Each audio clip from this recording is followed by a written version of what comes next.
coverage continuing now with Hofstra University.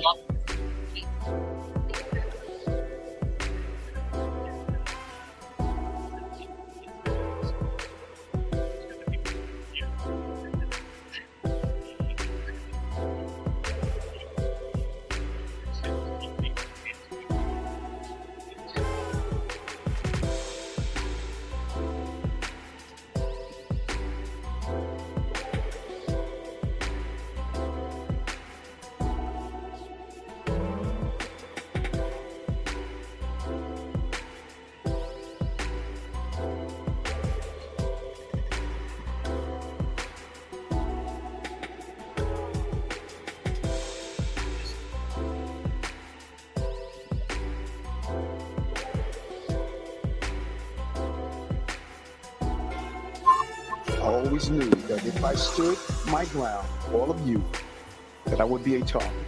And a target I became. Now at 11, breaking news. Eric Adams defiant as he's set to become the first ever sitting New York City mayor to face a criminal prosecution. Good evening. I'm Natalie Pasquarella. And I'm David Ushery. After months of search warrants, phone seizures, and subpoenas served at the highest levels of New York City government, sources tell News 4 that Mayor Eric Adams will face federal charges tomorrow. And even though clouds of suspicion and intrigue have really been swirling around City Hall, truly is a stunning development for the one-time NYPD captain who rose through the ranks of elected office. We've had team coverage on this story from the very start, and we'll begin tonight with our chief investigative reporter, Jonathan Dees. Jonathan. David, Natalie, Mayor Adams says he will fight the federal criminal charges expected to be announced as soon as tomorrow against him. Two sources familiar with the matter say the charges could be announced by midday. Adams for months has denied wrongdoing amid numerous ongoing criminal investigations surrounding City Hall. Mayor Eric Adams set to become the first New York City mayor to face federal criminal charges as soon as tomorrow, according to two sources familiar with the matter. Details of the expected criminal counts not yet known, but the mayor and his administration have been under scrutiny amid several ongoing criminal investigations. Among them, a campaign finance investigation where questions have swirled if the mayor's past campaign took foreign money from individuals in Turkey and whether the mayor had played any role in that matter. The mayor has repeatedly denied any wrongdoing and issued a statement. My fellow New Yorkers, it is now my belief that the federal government intends to charge me with crimes. If so, these charges will be entirely false, based on lies. As for the expected criminal charges, a spokesman for U.S. Attorney Damian Williams declined to comment. Spokespeople for the FBI and the city's Department of Investigation also did not comment. In recent days, questions grew as to whether charges might come this week, with the mayor's criminal defense lawyers not responding to questions whether they had recently tried to talk the Justice Department out of moving forward with any criminal charges. On the federal court docket, there are 7 sealed indictments listed as being handed up on Wednesday. All day, reporters were asking which, if any of these, might touch upon the Adams administration. The criminal charges not yet public, and to date, no one else has been accused of any wrongdoing. I have been facing these lies for months. The expected charges against Adams come amid questions about possible improper overseas fundraising, as well as 5 other investigations surrounding City Hall and the NYPD. Those include questions of how contracts may have been awarded by some of Adams' City Hall aides who deny any wrongdoing, the NYPD and any special treatment regarding nightlife enforcement under the previous NYPD commissioner, the FBI search of mayoral aide Winnie Greco's home, and possible fundraising questions. She has not returned requests for comment. A federal subpoena of a Brooklyn church looking into possible business deals between a Monsignor and the mayor's former chief of staff. Both men deny any wrongdoing. And the recent FBI search of the new interim NYPD commissioner to see if he improperly held on to classified documents from his job with the FBI from 20 years ago. Commissioner Tom Donlin denies wrongdoing. As for the mayor, he was defiant while also asking for support. You elected me to lead this city, and lead it I will. I humbly ask for your prayers and your patience as we see this through. No word when Mayor Adams might have to appear in federal court on any charges. We are expecting a news conference from the feds tomorrow, but so far the U.S. Attorney, the FBI, and DOI officials not saying if or when they plan to officially detail the expected charges against the mayor. David and Natalie. John, truly historic developments coming out tonight. I know you've been covering this. Let's talk a little bit about the potential connections to the Turkish government.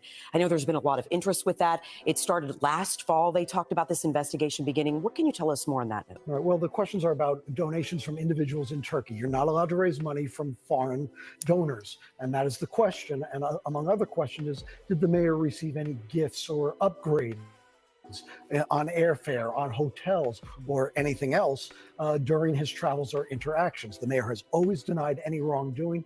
But again, that is probably just a tip of the iceberg of that type of investigation, because again, a lot of these investigations are done in secret. Often it involves wiretaps, and we expect to learn more if and when court papers and or that press conference takes place tomorrow. Jonathan, the mayor released a statement tonight. He's defiant. It looked pretty produced and stately.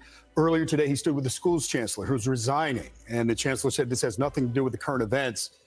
But what do we know about the mayor and his legal team possibly having a heads up or knowing that this was coming as soon as tomorrow? Right. Well, all week we've been trying to reach his defense attorneys, and we asked at City Hall, my colleague Melissa Russo asked the mayor point blank, have your defense attorneys gone into the Justice Department and made that last minute appeal? Here's why you should not charge him. Here's why the mayor is innocent. Again, they did not comment, but our understanding is those kinds of meetings did take place in recent weeks, and apparently the U.S. Attorney and the Justice Department have decided to move forward. Jonathan Deist, our chief investigative reporter, thank you. We know you've got a lot more work to do on this story in the coming weeks and months. Our government affairs reporter, Melissa Russo, has been communicating with the mayor's team in anticipation of this. So, Melissa, we have to ask you, what are they telling you tonight? Well, Natalie and David, close aides and associates of Mayor Eric Adams have been telling me as recently as within the last half hour that the Southern District still had not notified the mayor nor his defense team of any indictment. They are insisting that they learned about these charges from the media. If I'm charged, I know I am innocent. I will request an immediate trials so the New Yorkers can hear the truth. It's a major blow for Mayor Eric Adams, who has insisted for the past year he follows the law. I sleep well at night. Tonight, after claiming to have learned the news from reporters and without knowing which specific charges he will face, Mayor Adams said whatever the charges are, they are lies. He implied the investigation is overly aggressive and politically motivated, prompted, he thinks, by his criticism of the federal government response to the migrant crisis. They searched the home of our new police commissioner, looking for documents from 20 years ago. His NYPD commissioner had resigned. His interim named commissioner is now under federal investigation. His DOE commissioner has now resigned. His deputy mayor is under federal investigation. We just saw investigations expand into 5 other countries.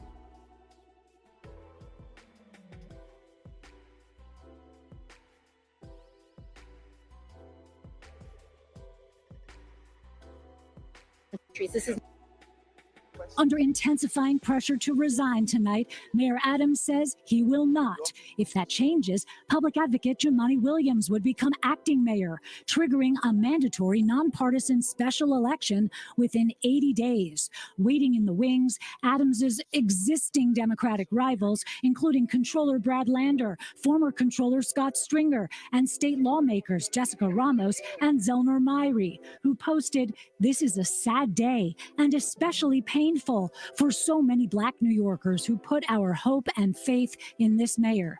Former Governor Andrew Cuomo also exploring the role of mayor, according to discussions described by several sources familiar. Oh, hell. Former Mayor Bill de Blasio also reacting tonight. I do think we have to be really careful here. We haven't seen anything specific. We don't know what this is yet. We haven't heard a defense. So I'm feeling very, two different feelings at this moment. Ladies and gentlemen, New York Mayor Eric Adams has officially, of course, been indicted. Of course, those charges we're going to go over with you in a minute. They were announced earlier today by the United States District Attorney for the Southern District of New York, Damian Williams. Yes, that same Damian Williams who is prosecuting P. Diddy, and he's prosecuting Eric Adams, accusing him of campaign finance, fraud, bribery, and criminal conspiracy charges against the mayor of New York. Eric Adams is the first mayor in New York history to be formally indicted. And we're going to be bringing on our distinguished brother, Judge Joe Brown, in a minute. So sit back and relax and enjoy the ride, ladies and gentlemen. Of course, I hate when this happens, when stuff gets frozen. We're going to go ahead and get started, ladies and gentlemen. But of course, you know how we do what we do, ladies and gentlemen. And let me just say fair use for any and all news broadcasts being shown today. We're going to go ahead and do a little commercial break.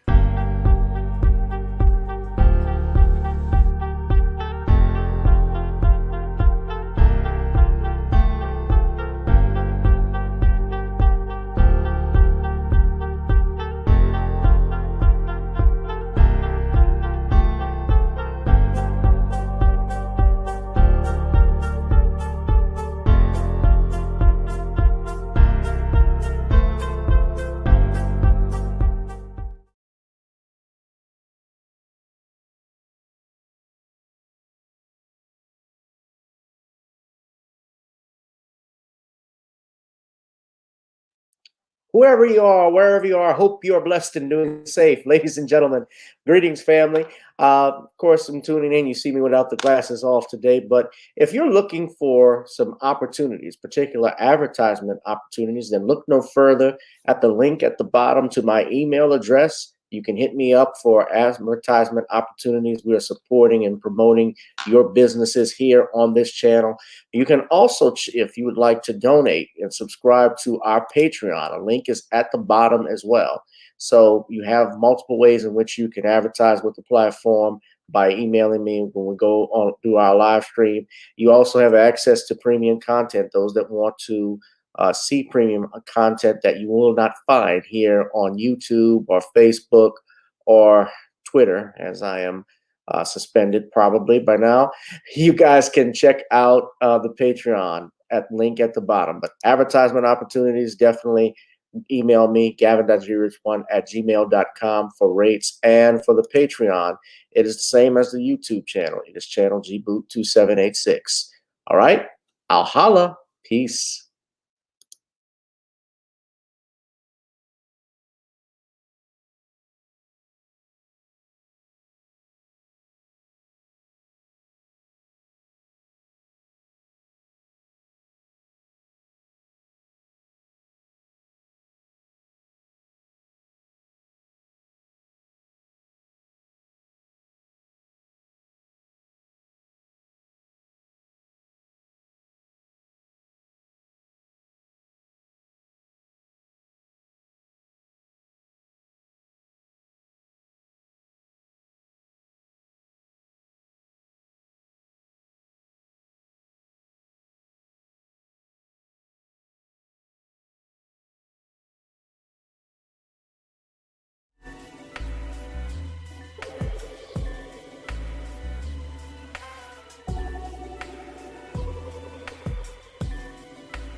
Damian Williams about to speak. Good morning, everyone.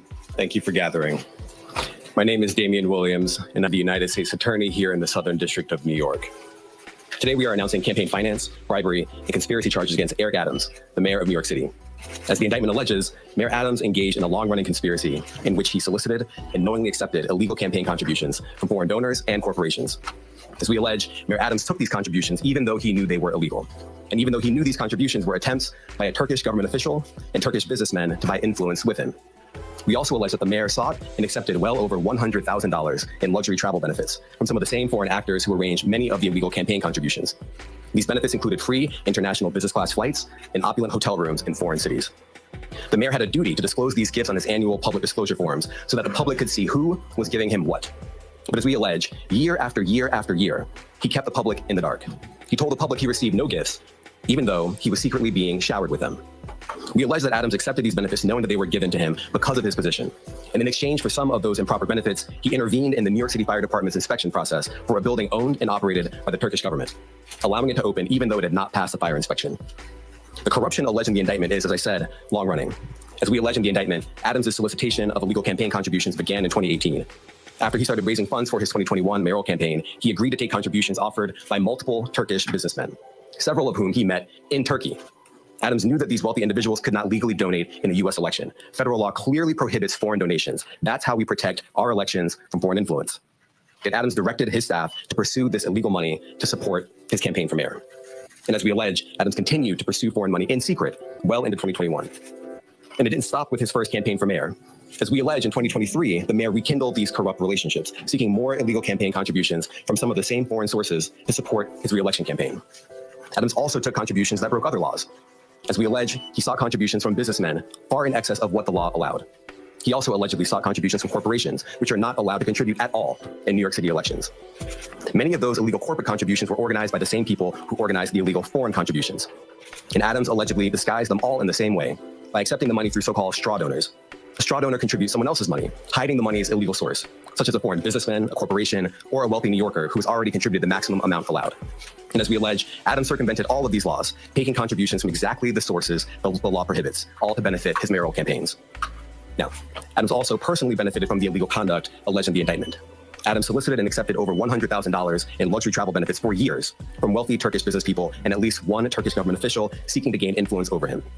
Adams started accepting undisclosed luxury travel benefits at least as early as 2016.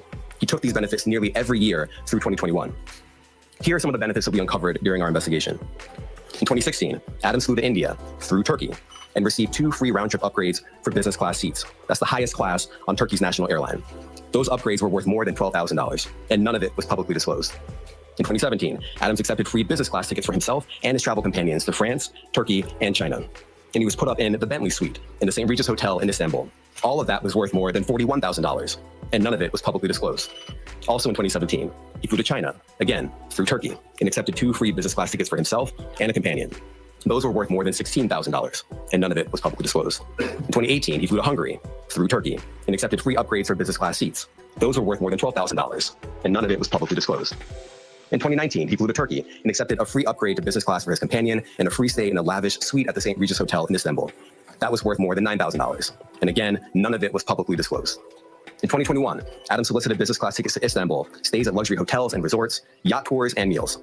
As we allege, he asked to pay a nominal fee for all of this in order to disguise what we allege were in fact bribes.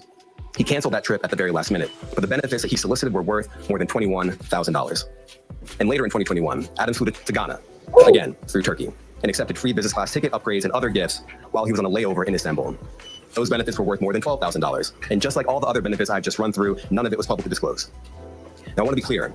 These upgrades and freebies were not part of some frequent flyer or loyalty program available to the general public. As we allege, this was a multi-year scheme to buy favor with a single New York City politician on the rise, Eric Adams. Now, this is a chart with all of the undisclosed travel benefits that we uncovered during the investigation. We just listed all out here. You see the year, 2016, 2017, 2017, 2018, 2019, and 2021. The destination, India all the way to Ghana, the benefits, the free upgrades or free tickets altogether, the hotel stays, and the value. And if you just... All right, so what they saying, fam, now this is the same, what's up in the chat, what's up, everybody? So what they're saying is that Adams was receiving monies from a foreign government money from Turkey. Now, this story had broke out a few months ago, and to the point that even Eric Adams's staff, several staff members, I think his comptroller had even resigned. A lot of people stepped down when this stuff was going on. I don't know, and this is just me, guys. I'm just wondering. Let me stop the music for a second. What is going on with Black elected officials across the country? I mean, politics is corrupt all the way across the board, whether they're white or black. But I'm just seeing. I've saw lately all of the black. I'm seeing a lot of black representative leaders, in particular, like you have Tiffany Hennett out in Illinois, the city girl mayor. You had Marilyn Mosby, who was the district attorney. She was the attorney general of Maryland at one point. She was the one prosecuting those cops in the Freddie Gray case. She got indicted for perjury. Our mayor here in New Orleans, Latoya Cantrell, is being indicted. Let me rephrase that. She's not being indicted. She's being investigated. Let me clarify that. Investigated by the feds. Now, everybody's innocent until proven guilty, but I'm just seeing more and more. Now you got the mayor of New York that's in trouble for accepting bribes. I don't know what's going on here. What is happening with our political leaders? It's not the same thing we were dealing with certainly from the 70s when you had Dutch Morial, Maynard Jackson. In the 80s, you had Harold Washington. I think Andy Young was mayor of Atlanta in the 90s. He was the one that brought in, he was in late 80s, early 90s. Andy Young, who was Ambassador Young, was the one that brought in the Olympics, if I'm not mistaken. What is up with all of these black mayors, these candidates getting in trouble? I just gotta say, what's going on? Now, yeah, I think racism always plays a factor in some of this stuff, but sometimes people are just flat out or just greedy. Greed is always in politics. Greed is always there, white or black.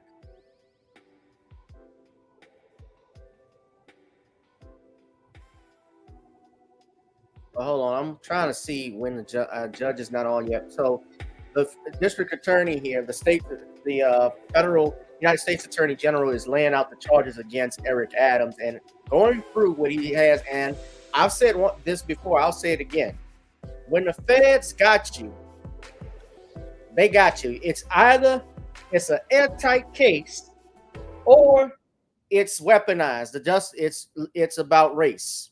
It's weaponized. And when I say weaponized, that means it's racial, it's political. Very rarely at times can it be both, but can it be? Yes. So it's one or the other here for me with Eric Adams. And he is the first mayor of New York out of 110 mayors in the city of New York that has been indicted.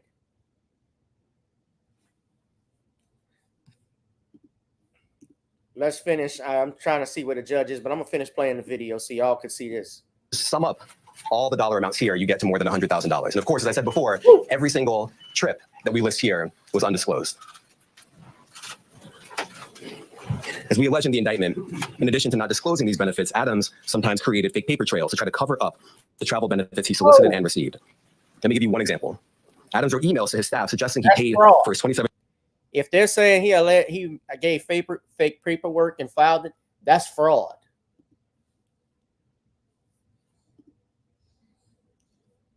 That is fraud. And you're talking about with campaign finances, it's my understanding, and I'll explain. I'll show you a video later. This attorney, a law professor, is actually going to explain it to you, and judge, I will explain it to you, and I'll say it.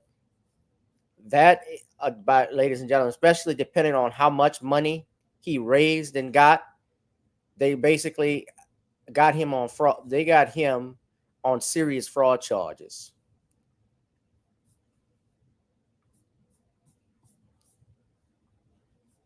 They said a fake paper trail.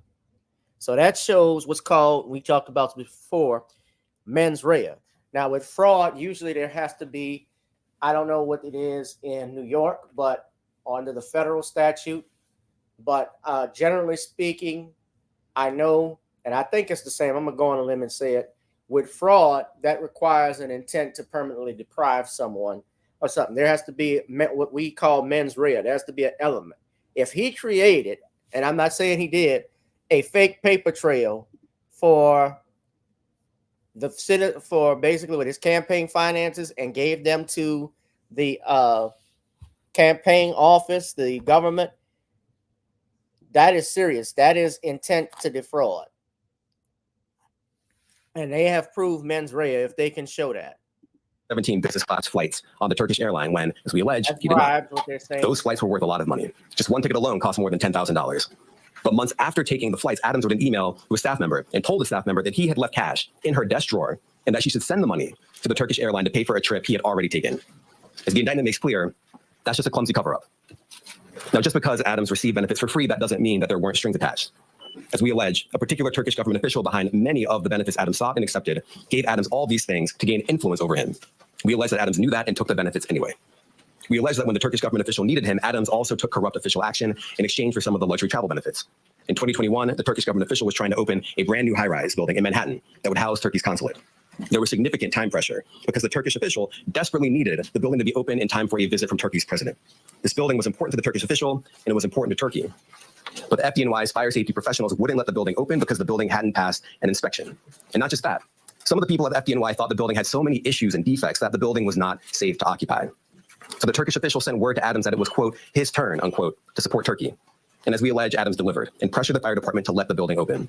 The FDNY professionals were convinced that they would lose their jobs if they didn't back down. And so they did. They got out of the way and let the building open. The Turkish official got what he wanted. And as we explain in the indictment, just 4 days after Adams held up his end of the bargain, he went right back to soliciting more travel benefits from the Turkish airline. Now, I want to make 3 things crystal clear.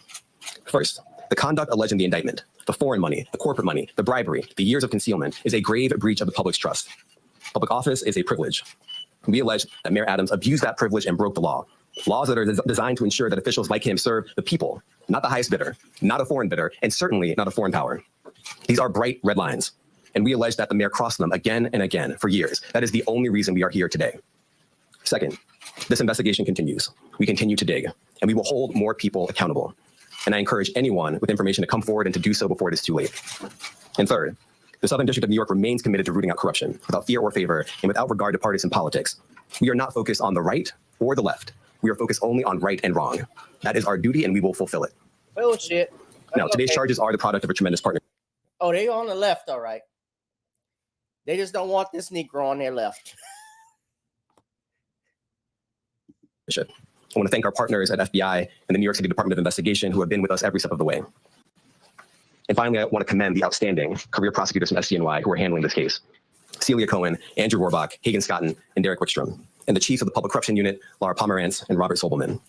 It's now my pleasure to turn the podium over to FBI Assistant Director in Charge, James Dennehy.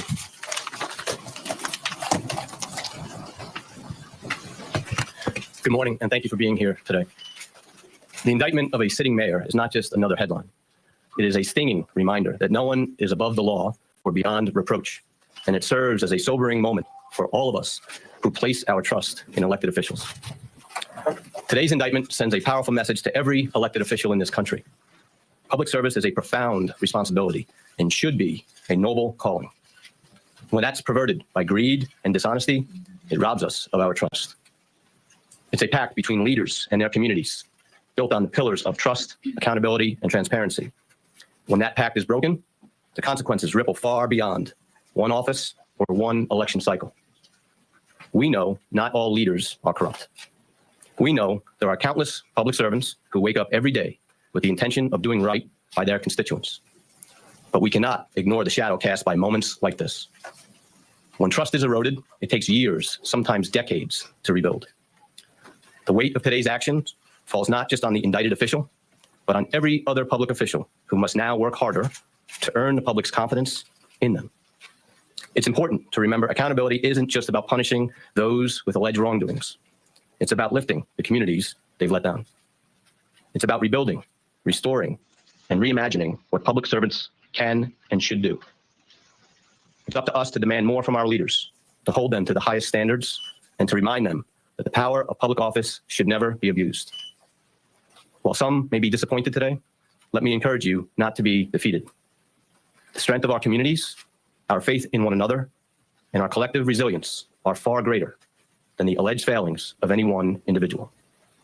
In closing, I'd like to thank the U.S. Attorney for the Southern District of New York, Damian Williams, and his office, Commissioner Jocelyn Strauber, and the New York City Department of Investigation and her team, as well as my team, So the Public Corruption Squad here at let me stop here. So they have the indictment on for New York 4. They allege basically illegal campaign contributions and personal benefits. But one of the things they also allege basically is also that he had shell persons, I should say rather, where they stated they gave money to his campaign and didn't. And out of that, if you read this indictment, I'm going to show that to y'all in a second. But first, I'm going to show a video because there's a law professor who spoke with CBS New York, and he even broke down what the allegations are specifically. So this sounds like, especially when they got Turkey involved, and for Lord reasons, no, I never thought of Turkey. I don't know why Turkey would want to influence an election. What are they going to get out of it? But they want the mayor. They try to supposedly influence the mayor with this. And so you're talking about millions of dollars, which means prison time. Prison time.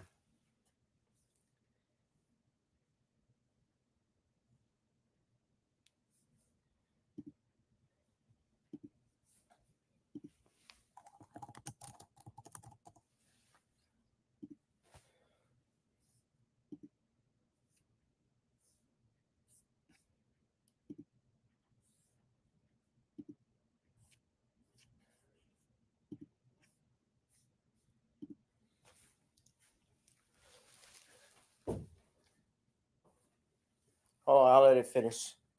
FBI New York. Thank you. I'd like to welcome up Commissioner Jocelyn Strauber from the New York City Department of Investigation. Thank you, Damian. Good morning. Today, for the first time in New York City's modern history, we announce criminal charges against the sitting mayor of New York City. As our highest elected official, the mayor should set the standard for all of city government and exemplify the integrity, transparency, and dedication to serving the public that all New Yorkers deserve. Instead, the indictment unsealed today alleges that Mayor Adams abused his power and position for nearly a decade as Brooklyn Borough President and as mayor to enrich himself and his mayoral campaigns. As charged, he sought and received illegal campaign contributions, luxury travel, and other personal benefits from foreign nationals, as well as individuals and businesses. He allegedly took steps to conceal those illegal contributions and personal benefits and involved city employees and campaign staff in that concealment.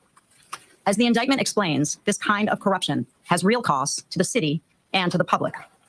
As alleged, the mayor's 2021 campaign falsely certified compliance with campaign finance laws in order to conceal those illegal campaign contributions, and as a result of those false certifications, received over $10 million in public matching funds.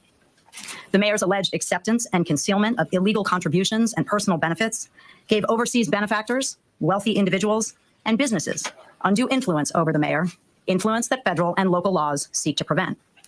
And as charged, in exchange for certain personal benefits, the mayor pressured the New York City Fire Department to forego a required fire safety inspection before the opening of the new Turkish consulate building. As the city's Inspector General, the Department of Investigation, a city agency, conducts its investigations confidentially and wholly independent of City Hall. We handled this investigation as we would any other, following the facts and seeking to hold wrongdoers accountable no matter their role or title. Our unique access to city records and expertise in matters of city government make us a critical partner in the fight to root out corruption, working closely with our law enforcement colleagues at the FBI and the U.S. Attorney's Office. If you have information about this case or about illegal conduct by any New York City official or employee, I encourage you to contact DOI by email at tipline@doi.nyc.gov or by phone at 212-825-2828. I want to thank the U.S. Attorney's Office for the Southern District of New York and the FBI for their partnership on this investigation. And I want to recognize and thank the dedicated, hardworking DOI investigators who are handling this matter. Senior Inspector General Eleanor Rivkin, Inspector General Audrey Feldman, Deputy Inspectors General Arturo Sanchez and Tristan Sweeney, and their supervisors, Deputy Commissioners Christopher Ryan and Dominic Zarella. Thank you. Thank you, everyone. Can you just say, Mr. Mayor, Mayor Eric Adams said he's not going to resign. He said that this is a witch hunt because... All right, they're not taking questions. As you can see, wrapping up the press conference from the U.S. Attorney, the Southern District, GavinRichardEsq, who led off that press conference and basically laid out the entire plan that's in the indictment here. Effectively, to say the least. Bringing in Marsha Kramer, Mary, just to kind of break down. We've been reading through this indictment, these charges here. GavinRichardEsq calling this a coordinated effort to curry favor with a rising politician. That rising politician being Mayor Adams, and this dating back years from the Turkish government. Saying he abused his power and his position to enrich himself and then took steps to conceal his actions. What are you saying here, Marsha? Well, I think that this is a really thorough investigation that goes back almost 10 years, and it shows a pattern developed over 10 years of trying to take trips, but also to curry favor with foreign governments. One of the things that I thought was sort of astonishing to me was there was a businessman, a Turkish businessman, who gave a $50,000 contribution, which, by the way, is illegal, it's over the limit, to a 2021 mayoral campaign because he believed, according to the indictment, that he was going to be a candidate for president, and he wanted to get in early on his good side. So it wasn't just campaign contributions having to do with his present job, but believing that he was on the fast path to a higher office. And that kind of goes to the bigger thing. Here, you're talking about campaign finance, conspiracy, bribery charges, concealment charges. You can't take foreign monies to begin with, whether it's $5,000 or $50,000. You can't even take corporate dollars when you're running for New York City mayor. So you're talking about circumventing the system. Well, circumventing the campaign finance laws, because by saying these were legitimate campaign contributions, he got matching funds, either $6 or $8 per every $1. So he got tens of thousands of dollars of benefits of your tax dollars going to his campaign that he should never. To the tune of about $12 million, according to the indictment. Well, all told, the Fed said that he amassed $100,000 in benefits. Ooh. All rise. All you sissified punks, get out of the room because it's time for the Honorable Judge Joe Brown. How you doing, Your Honor? All right, Counselor. How about yourself? What's up? I'm doing fine, doing good. I wanted to just get your thoughts about what's going on. There's a lot happening in the world today, obviously, with this indictment of the New York mayor, Eric Adams. He's got several charges, including, as you saw, bribery, also falsifying, I believe, campaign records and so forth, conspiracy charges. Yeah, this is a lot. They don't say how much time he could be facing from this. And I actually have another video I want to show, but this is actually a 57-page, there's a 57-page indictment. And Judge, I'm sure you've been watching the news and seeing what happened today, huh? Yeah, I have. You know, they've got this old saying, it's called timing is everything. And I'm looking at the timing of this, and it's strange. And I'm also looking at the fact that New York has placed itself in the center of a lot of things that impact the entire United States of America. And I find it kind of, what they're doing is what they're doing. Now, I can understand this is the mayor of New York, but this has been going on for 9 years, they say, and now they wait till right now to pop this indictment. That's strange. Or the one with Diddy, they took, let's see, since March, they've had March until September to work on it, and they return a 3-count indictment that takes 14 pages to set forth, that usually would take maybe 2 or 3 pages. And with the obvious co-conspirators, co-actors, they only name one defendant. I find that extraordinary because usually the feds will tie in everybody and bust them all at one time. Next thing is on the Diddy thing, which I think we have to take into context with this. Are they really going after somebody for criminal wrong, or are they trying to protect some other people for criminal wrong? So I don't know what's in the air with either one of them. I just noticed that there is one glaring thing I see strangely wrong with both of these, which is in all of the time that I represented people, or the office I was with represented people charged with federal offenses, the indictments would read something like, let's say in Diddy's case, sometime between such and such date in 2009 and the return of the indictment in September 2024, the defendant did engage in transporting females across state lines for illicit purposes by induction, artifice, or whatever, and that's all you'd get, and you'd have to file a slew of motions within 15 days of arraignment and go through all kinds of song and dance routines to get a hearing so that you could find out more about the Fed's case, which they would conceal. Now, they took 14 pages for a 3-count indictment that should have been easily set forth in 1 or 2 pages, and I don't get it. Was this for maximum benefit of the defendant? I would hazard to say no, it was not. Was Salacious. it publicity? Yes, it was. For swaying public opinion. Correct. Yeah, and the thing about the baby oil that they found, they made it sound like it was drugs. Drug. I mean, what if you? I mean, I've been doing this for 50 years. I have never seen a federal indictment get so absolutely abysmally ridiculous as to start mentioning that somebody had 1,000 bottles of baby oil and lubricant. Like, what is that? You know, the indictment is supposed to put the defendant on notice of what he's charged with, but unlike with the state system, you are not in the federal system entitled to an exposition of what the Fed's theory of the case is, who their witnesses are, or any evidence that they may have 1,000 bottles of lubricant. You basically get copies of your client's statements, and you don't get a witness list. You find out what somebody has said before in the investigative process by once the prosecution's witnesses have testified.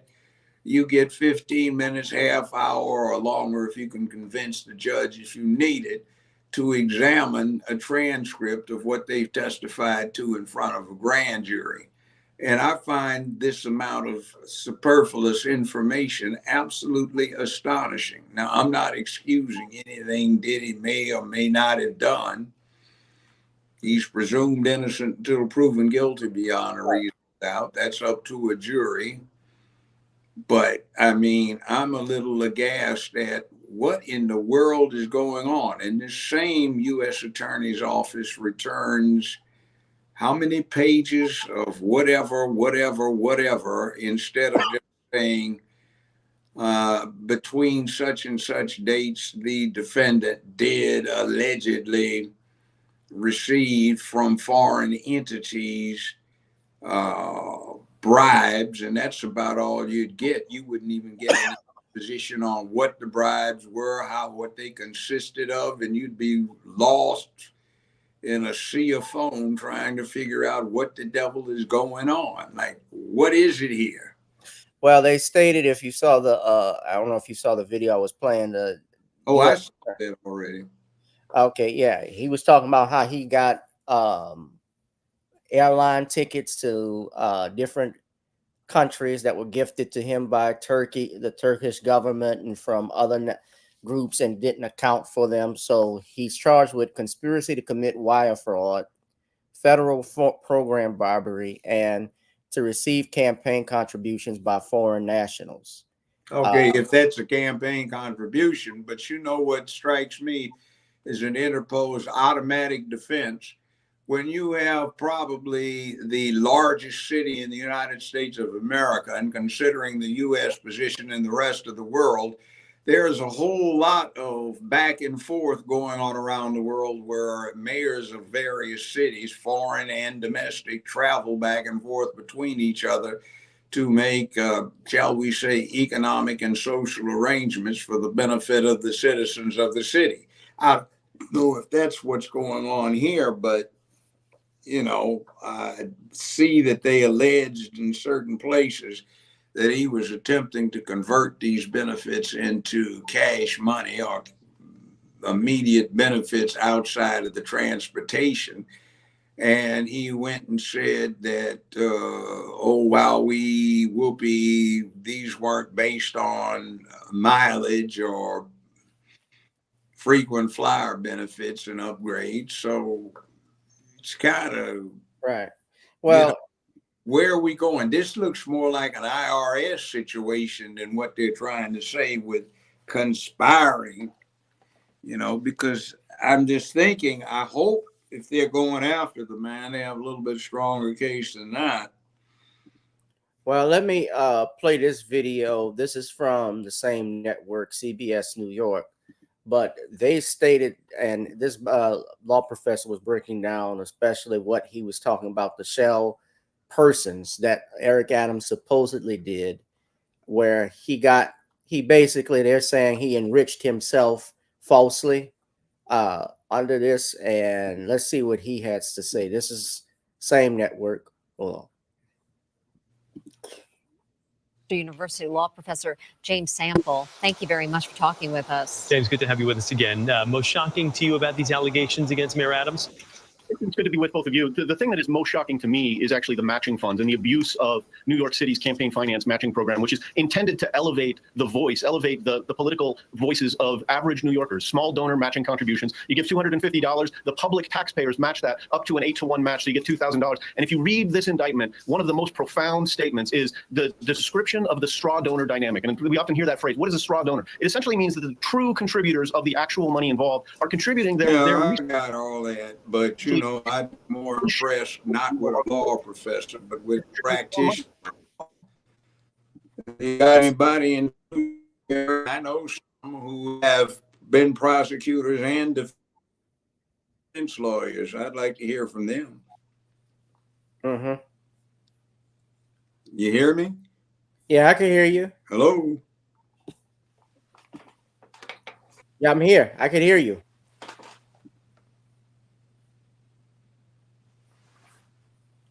I can hear you, Judge. I don't know if you can hear me. Oh, let me bring you in and I'm going to bring you back. Judge? Can you hear me?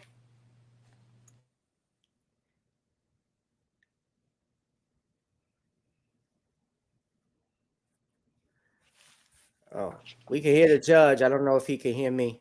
I can hear you. Okay, you can hear me now. What you were saying, Judge? I was saying I'd be much more impressed if they brought in one of the gentlemen from New York who has been prosecutor and defense lawyer rather than a law professor, unless he's got some trial experience, because I've been a law professor before and I've been a law student. You have too. And the professors that were more, shall we say, accurate in their observations, assessments, or analysis were those who actually had practiced law. And I don't know what this person's credentials are, but I find law professors who've done nothing outside of academia aren't very knowledgeable about the subject because it's all theoretical. So I don't know. This isn't particularly persuasive to me. So, okay. Well, let me play the video for everybody, just because I said I was going to play it, and then we can get your final take on it. Okay. Yeah. Let me just finish playing it. And the result of those false certifications is that taxpayer dollars get spent on the campaign. What does that mean in plain, simple English? It means cheating in an election campaign, and it means defrauding the people of New York. And the sentence on page 2 of the indictment is just staggering. As a result of those false certifications, Adams' 2021 mayoral campaign received more than $10 million in public funds. That is staggering. And if you're the Southern District of New York, if you're Damian Williams, just think about the last recent period. Sam Bankman-Fried, Senator Menendez, and now Mayor Eric Adams. When it comes to rooting out financial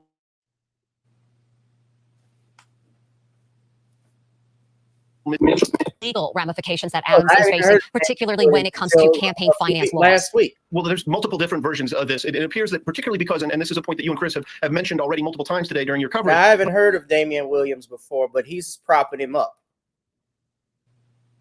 Now, I'm not in New York, but the only time I've heard of Damian Williams was from last week with Diddy's indictment. But he's saying he doesn't play when it comes to financial fraud and so forth. But, it sounds like the professor is already against Eric Adams. But I'm going to finish the video, and then, Judge, I got a question because I want to know, he's going to bring up something at the very end that I think is going to tie into our election season. So hold on. But particularly because the money here is coming in many instances from foreign nationals and foreign governments, and that there does seem to be an express quid pro quo. There's sort of levels of corruption, if you will, and levels of scrutiny in our campaign finance system. Domestic corruption is a huge problem, but foreign corruption is even more of a problem. It's especially a problem. And so we have heightened standards, greater levels of scrutiny. And when you're talking about taking money from foreign nationals and foreign governments, I'm looking here at page 19 of the indictment. It says Adams continued to conceal benefits from the foreign nationals seeking to gain influence over them. And an Adams staffer texts Adams, to be on the safe side, please delete all messages you send me. Adams, end quote. Adams responded, quote, always do, end quote. That speaks to a mens rea. It speaks to a mental state of understanding the culpability of what's involved. And what is the Turkish government getting in exchange if you take these allegations at face value? Well, there's one story in which it says that Adams had been consorting with an anti-government Turkish movement, or a center that was associated with that movement. The Turkish official told Adams to stop associating with the center, or he would no longer receive Turkish support. Quote, in the indictment, Adams acquiesced. That's foreign influence in the affairs of New York City. You know, it kind of goes back to the Menendez trial. It's like when you bring in foreign governments and you hear about a U.S. senator acting as a foreign agent for another country, Egypt in that case, it kind of brings it into new light. And then, as you mentioned here, you know, with Turkey playing such an influential role in this indictment, it just makes it even more disturbing. Let me ask you how he can effectively execute his job as mayor of the city. We know the court of public opinion obviously has tremendous influence before these cases are even tried. How does this, even at Gracie Mansion, when he came down for that preemptive press conference, there was active people there yelling, and there were protests, and there was a bit of a ruckus. I mean, this is what he's going to now deal with. How is that going to affect how he can execute his job? Yeah, Chris, that is so true. And that press conference in front of Gracie Mansion was wild. I think I don't know if that's a term of art, but that's essentially what it was. And it speaks to a combative, pugnacious approach. And you think about this, and we talked about this morning, you don't think Donald Trump and Eric Adams have a whole lot in common. But in a sense, Eric Adams is pulling plays right out of the Donald Trump playbook. Oh, this is, in one instance, we hear it called a witch hunt. And then Eric Adams today says, I've had a target on my back. We've had mayors in New York City. We've had 110 mayors in the history of this city. We've never had one indicted. All of this talk about, is the Justice Department being weaponized? Is this DOJ or SDNY going after parties for political reasons? Eric Adams is a Democrat. You know, Donald Trump in the January 6 cases or the classified documents cases, he's obviously the leading figure in the Republican Party. To do the job of mayor of New York City while having to deal with all of this, and you've already seen it when you talk about 2 deputy mayors have stepped down. His chief counsel, one of his closest advisors has stepped down. The scope of the chaos that is engulfing this administration is staggering. But he obviously is taking an approach that says we're going to fight. We'll see how long that lasts. Yes, we will. We've been talking with Marsha Kramer about this at the desk here all morning. We're going to see what some of the other influential New York politicians have to say about this as to how far he tends to fight this. James, thank you once again. Always great to talk with you. Judge, he mentioned in that, I don't know. No, my reaction. Yes, I want to ask you this question. He mentioned that Mayor Adams said he has a target on his back, and he drew comparisons with this case in Trump's case. So I wanted to ask you, I know Mayor Adams has been vocal about the migrant situation in New York, pressing against the United States. Do you think this could have been a factor? Might be, but I'm looking at the gross hypocrisy, and you know that disparate treatment thing. I was in New Jersey 2 years ago, and it was a moot court thing. Fox put it on, and we interviewed the technician on the Hunter Biden laptop situation, except it's not one laptop, as the mainstream media keeps falsely reporting. It's 3, and we got to look at the downloads. Who's doing this? The balloons. Every time I get on something, these damn balloons come up, and I don't know what it is. But not you, it's not me, so somebody's putting the balloons in. But here's the thing. I've looked at the downloads of the laptops, and one of the things I find very interesting is White House tape, which is not, as it was in the Nixon era, just audio, but it's got visual in there too. Obama's got his arms folded, and he's leaning up against the front of his desk in the Oval Office. Biden is sitting in front of him, and there's a tall Chinese guy.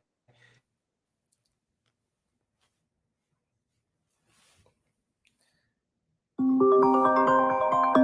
right, Judge froze. Okay. Yeah, well, somebody's interfering here.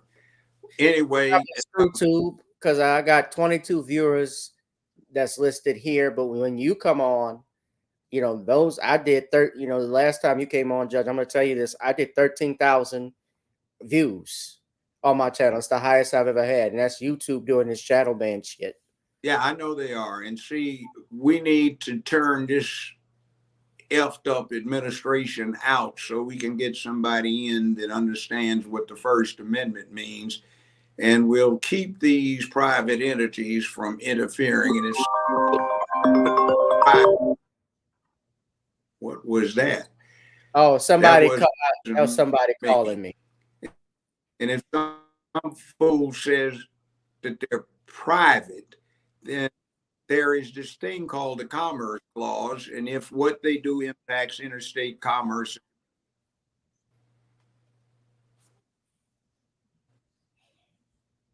Are we here? Yeah, I'm here. I'm listening. What's wrong?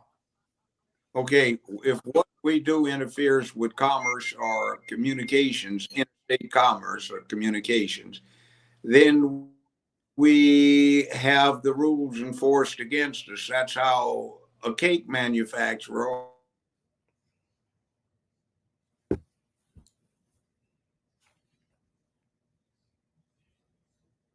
had a situation where they wouldn't do an online setup for a gay couple, nor the other guy make the cake for the gay couple.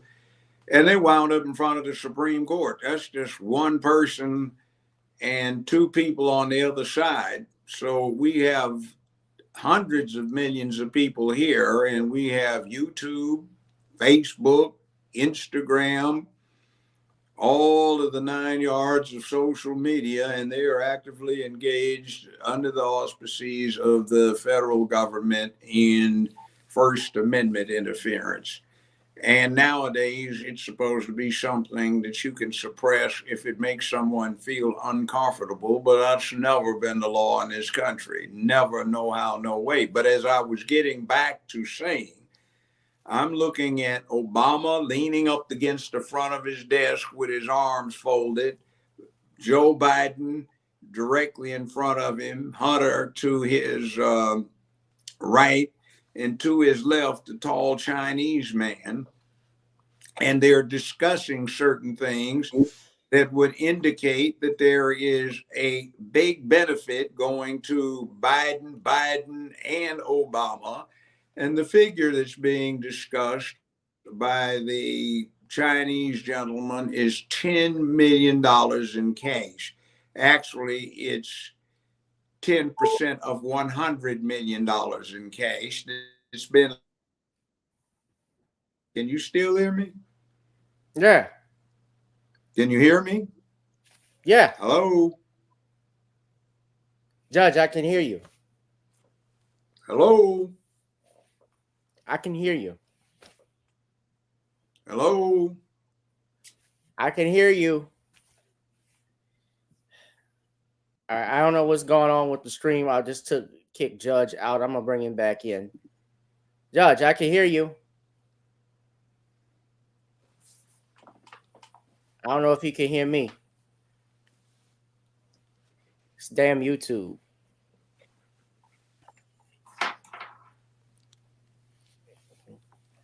Hello?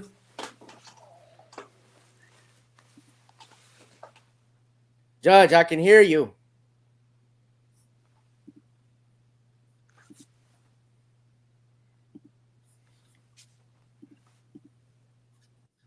You back?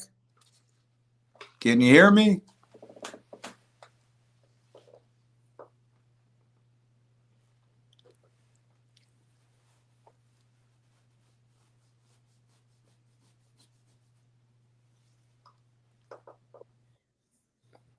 I'm back. Okay. Yeah. I think we're being censored here. What I was saying was Obama, Biden, and this Chinese gentleman are discussing $100 million in cash being laundered into the American situation through this Chinese company that Hunter Biden works for. And you've heard that $10 million. That's because the dialogue is that Obama's to get 10 million and both Bidens are to get 10 million apiece. And the FBI is in possession of this tape. They've looked over it and they've done nothing. Now, if you can go after this mayor, why don't you go after the then vice president, then president, and his crackhead son, who was stupid enough to put this on his laptop as a souvenir, and then get drunk and drop the laptops off, the three of them, to get serviced, and they were suffering from liquid damage. Apparently, he spilled a drink or spilled some water on top of all three of them. And there were all of the releases as the witness was put under oath for the moot court thing. For what it's worth, he indicated that his father had been in military intelligence. They tried to get this to someone's attention, what was on the tapes. And finally, after he got it to Giuliani, the FBI suddenly gets an interest and they came and seized the laptops, but he had already downloaded the contents after he got a written authorization from Hunter Biden to do so. So why is there no prosecution from this clear and cogent evidence? What's that? This was when Biden was vice president.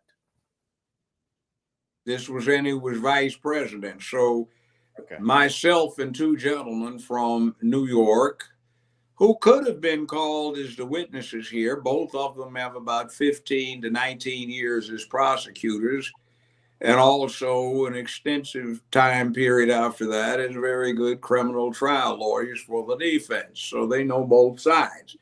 We were astonished, the three of us, at what we were looking at. So why is it that the Biden administration's Justice Department has such a selective attention? It strikes me that what's on those tapes that they have reviewed is much more important to the nation. And why have they not done something about that? Or does it have something to do with protecting someone? I mean, it's really astonishing. And some of the stuff on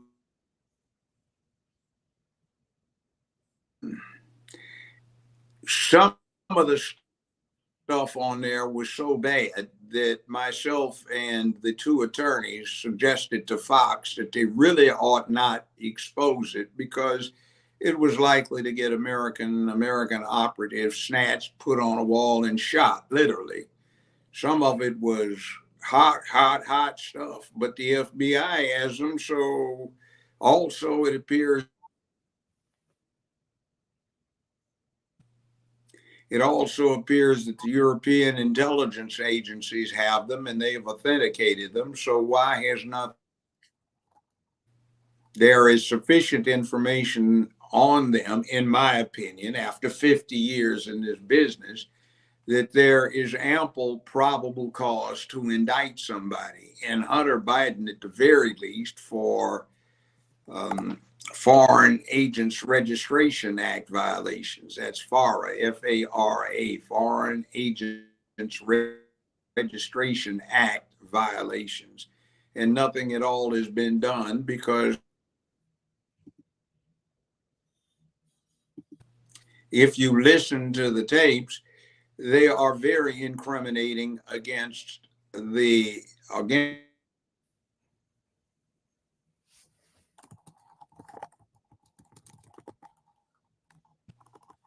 also the contents that were shuffled back and forth, but in the black box behind the vet in the garage. Those things were mentioned several times, and from reading them, you get the impression that one of the reasons that the so-called classified documents that were not released by President Trump are quite incriminating against Obama, Biden, and Biden. So it seems that they were trying to jump into the mix and get the documents so they would not be used against the current president and the previous president under which he was vice president. So I'm looking at this. You go after Trump, and that mess was a sham, all kinds of things, improper instruction to the jury. It's just obvious on the record. The judge, Mearshon, should have disqualified himself for personal interest through his wife and daughter in the outcome of the matter. The gag, etc., were just absolutely pathetic, and that conviction is not going to stand. Going after Diddy in New York, why not out? Yeah, why not? Why not out of Florida? Go ahead. I'm saying the charges what Trump got convicted on was in the state court, not in the federal court. That was a state. Yeah, well, I'm 34. I'm saying just New York. I know they weren't in the federal court, but just New York being a hotbed where you can select it because of the liberality of the town. It's basically blue. So in other words, you go in and you've got somebody that will go along with your game plan. And I think it was still federal because Bragg, also Letitia James, and also Fannie Willis, they all had meetings in the White House. So why are they going to the White House for me, the president and vice president, all throughout what they're doing? It seems like to suppress anything that's conservative or middle of the road for that matter. So New York seems like one of those places you can pick. Now, an interesting dialogue on that by the U.S. Supreme Court can be found in the series of cases that determine what is obscene or prurient. And although the Bush era FCC violated the case law, nobody took them up on it. What the U.S. Supreme Court said was you have to use a national standard for these things. So somebody in some back Hill Wood County can't cripple what Americans are permitted to see or peruse by a particular offense that's localized. And it looks like what they discussed as an absolute poison is in fact the case due to the liberality of New York City, at least in terms of its personnel who may be federal or state. Now, you're quite correct on the fact that the stuff that came up with the 34 counts is all state, but considering that all of these people have been intermingling with each other, discussing who knows what with each other under suspicious circumstances, it's interesting. It might even, in the event of any perfidy being shown, establish a conspiracy, which might bring some people down. See, one thing about this administration that strikes me is, my goodness, you know, what is that old thing? If you live in a glass house, don't throw stones. They're throwing a whole lot of stones and living into glass a very homes. Jesus. All right, ScrewTube, because that's who this is. They are messing with the channel. We should have more views in here. Judge just got kicked out, but he's back. But it's YouTube, or as I call it, ScrewTube, that's doing that. Yeah, I know they are. I can see. I haven't said anything. We haven't said anything remotely negative. We're talking about a case that is in New York that is public, and I'm already getting technical issues. I'm in the place right next to the router, so it's not my internet. I have my stuff closed, so yeah, YouTube is doing something, and it's you that's judge has a problem, obviously, hearing me. So yeah, this is censorship. This is the shit we're talking about. This is what we're fighting against. This is 90 years ago in 1934 when the Nazis were cementing their power. Now, they're doing this in the face of an upcoming national election, risking the exposure, not giving a damn about it. Can you see what they will be able to do when they've come this far and gotten this bold if they get another mandate for 4 more years? And I submit to you that they are setting up the steal right now. They are trying to cheat. They are not going to be honest in this election cycle at all. Right. I want to just say this because this is a press conference from Eric Adams. I want to show, I just got to say this, and no offense, Judge, but why is it looks like, and look, this is 10, they're saying Eric Adams took over $10 million, allegedly. And when you watch the press conference, though, there were people outside heckling the mayor, but people go to the elders like they haven't, like it seems like they're just blindly following him. I'm just saying, just listen to it. So I've heard that, but play it for the people that haven't. Okay. Why? Hold on. Unless YouTube took this down.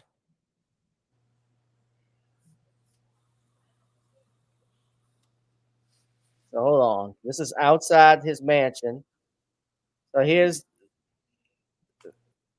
so they bring the elders out. I think she's with the NAACP. By the way, Judge, I want to talk to you about that. The NAACP, one of their presidents was complaining because Vice President Harris's campaign has not spent enough money with the black groups. No, she already told you, we don't, those groups don't count. She's a DEI hire. Biden himself said that. So she's telling you about it. DEI what? Hear the horn honking? They did that on purpose. They're heckling him and they don't like it.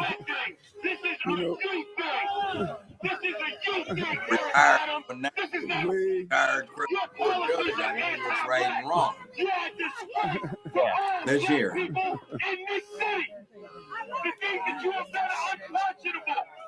You hurt our school, our streets are dirty, our children are harassed by the police. This is ridiculous.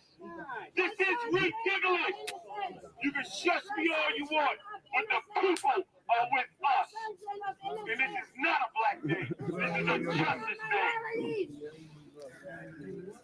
First of all, I want to thank you for being here this morning. And I want to thank the supporters of all ethnic groups that I hear, particularly the men and women of the clergy that's here, that have joined me here today. And we are not surprised. We expected this. This is not surprising to us at all. The actions that have unfolded over the last 10 months, the leaks, the commentary, the demonizing, this did not surprise us that we reached this day. And I ask New Yorkers to wait to hear our defense before making any judgments. In about 30 minutes, you're going to hear a story of the case that is in front of us. This story will come from the federal prosecutors. And I ask to wait and hear our side to this narrative. From here, my attorneys will take care of the case so I can take care of the city. My day-to-day will not change. I will continue to do the job for 8.3 million New Yorkers that I was elected to do. And the 300,000 plus employees of our city government will continue to do their jobs, because this is what we do as New Yorkers.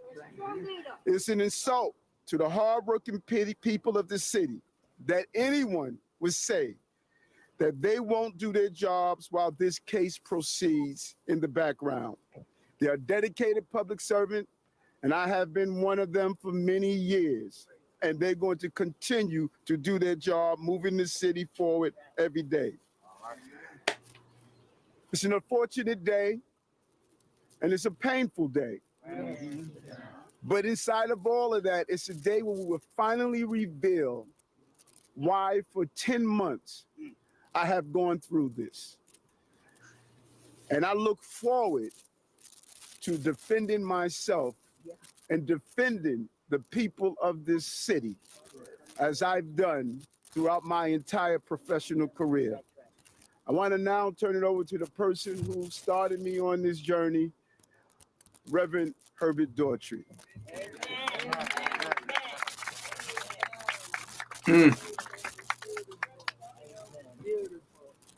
Thank you, Mr. Mayor.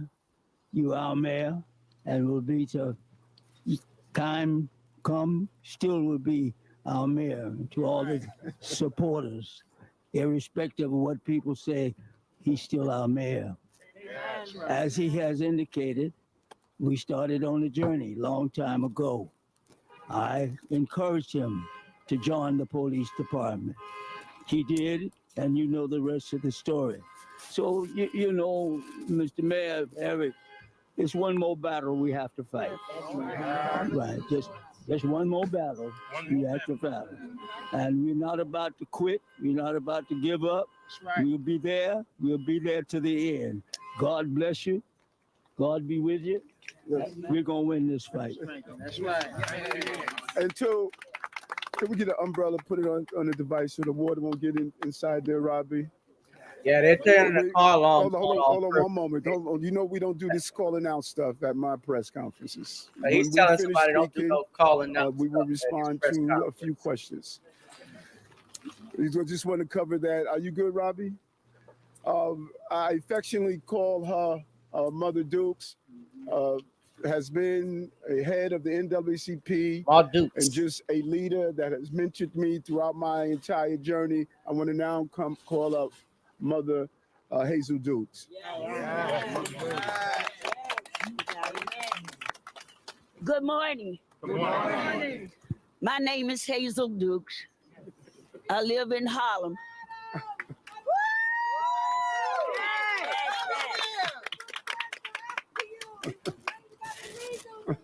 I'm 90. Would you be quiet? Would you shut up? I'm 92 years of age. Yes. I've known this young man for over 40 years. I come with a heavy heart today, but my head is not unbowed. All right. He's going to have his day in court, and we're going to stand by him. We came this morning to pray for him, because prayer changed things. I am asking all New Yorkers to hear his side, to let him have a day in court. Let him have his day in court, and then we can make our decisions. But we are not here today to criticize the federal government. Yes, you we might are. be bashash.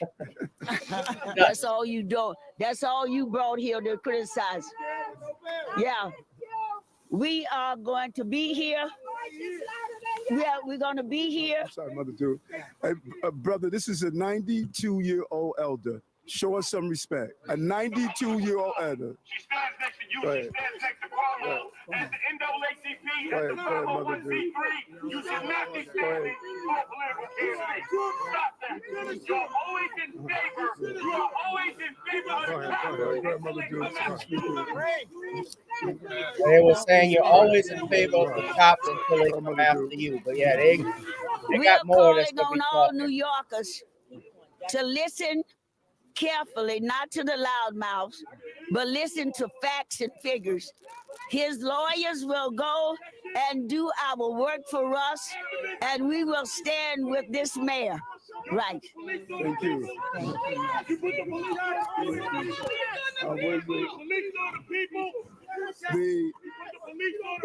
We want to now bring one of our amazing bishops up forward now. Bishop. You're an embarrassment. You're an embarrassment to black people. You're an embarrassment to black people. We are admonished to be angry and sin not. We can have our anger and we move forward.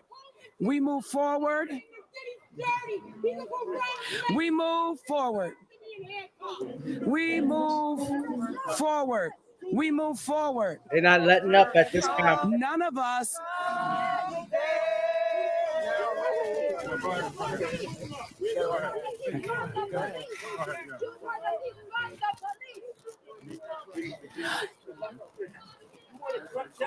None of us have ever done anything in our lives that we've asked forgiveness for and it was not granted. We live in a society where if we do something, there is a due process for all of us.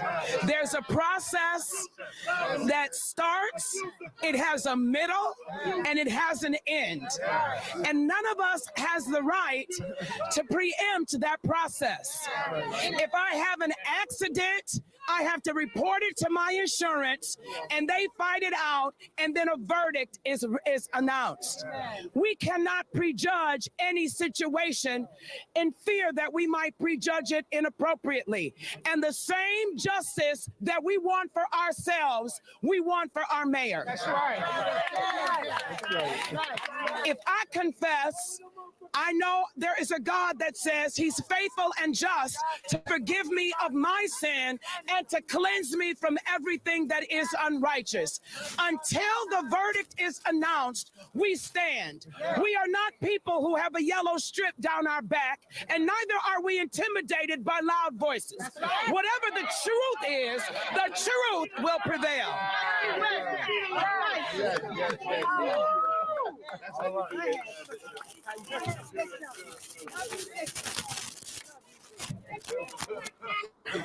Good morning, my fellow New Yorkers. Good morning. My fellow New Yorkers, I wanted to let you know, Mayor Eric Adams, whom you know for 62 years, who served you in the 80s and 90s, straight from when New York Zamunda, was facing the worst time in its history, is the same mayor that's standing right here, is the same mayor that will stand tomorrow, and is the same mayor that will be reelected. 62 years will not be replaced by 5 indictments that will be fought and will be exonerated. Give him a chance. Give him a chance and hear his side of the story. We know him and we give him a chance. Thank you and God bless you. all right. I don't know where that sound's coming from. Warriors. Now, just a few more calls, and then we'll get back to it. But I'm just trying to say, you get the photos behind them. Good morning, everybody. I stand.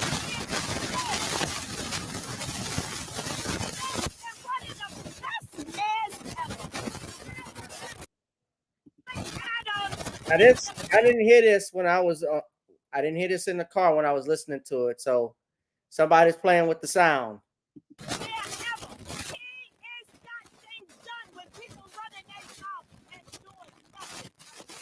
They playing with the sound.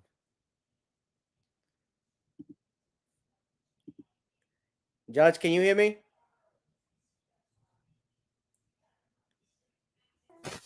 Judge is on hear mute. you. Yeah, they playing with the sound. Yeah, I know. It's absolutely ridiculous. And if this is anything, it's an indication of how badly this administration needs to be kicked to the curb. Let's see, $42 billion was supposed to be spent and allocated to bring rural web coverage or internet access, and nobody's gotten anything, but a lot of money has been wasted. Africa has gotten benefit of the U.S. government going over there to improve web access. Let's see. We have America.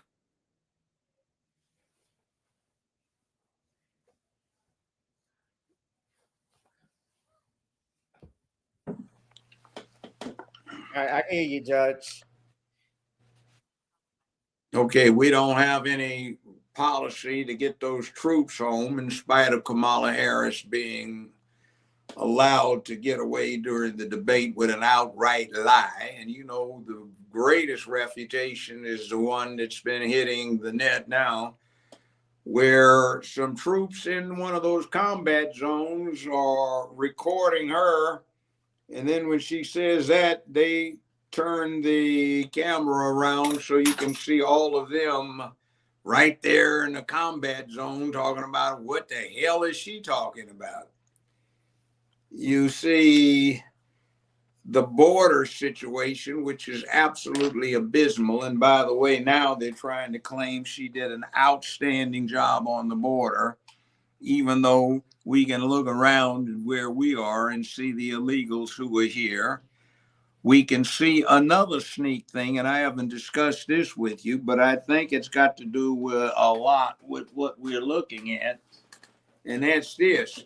See, the President of the United States is the chief diplomatic officer for the country.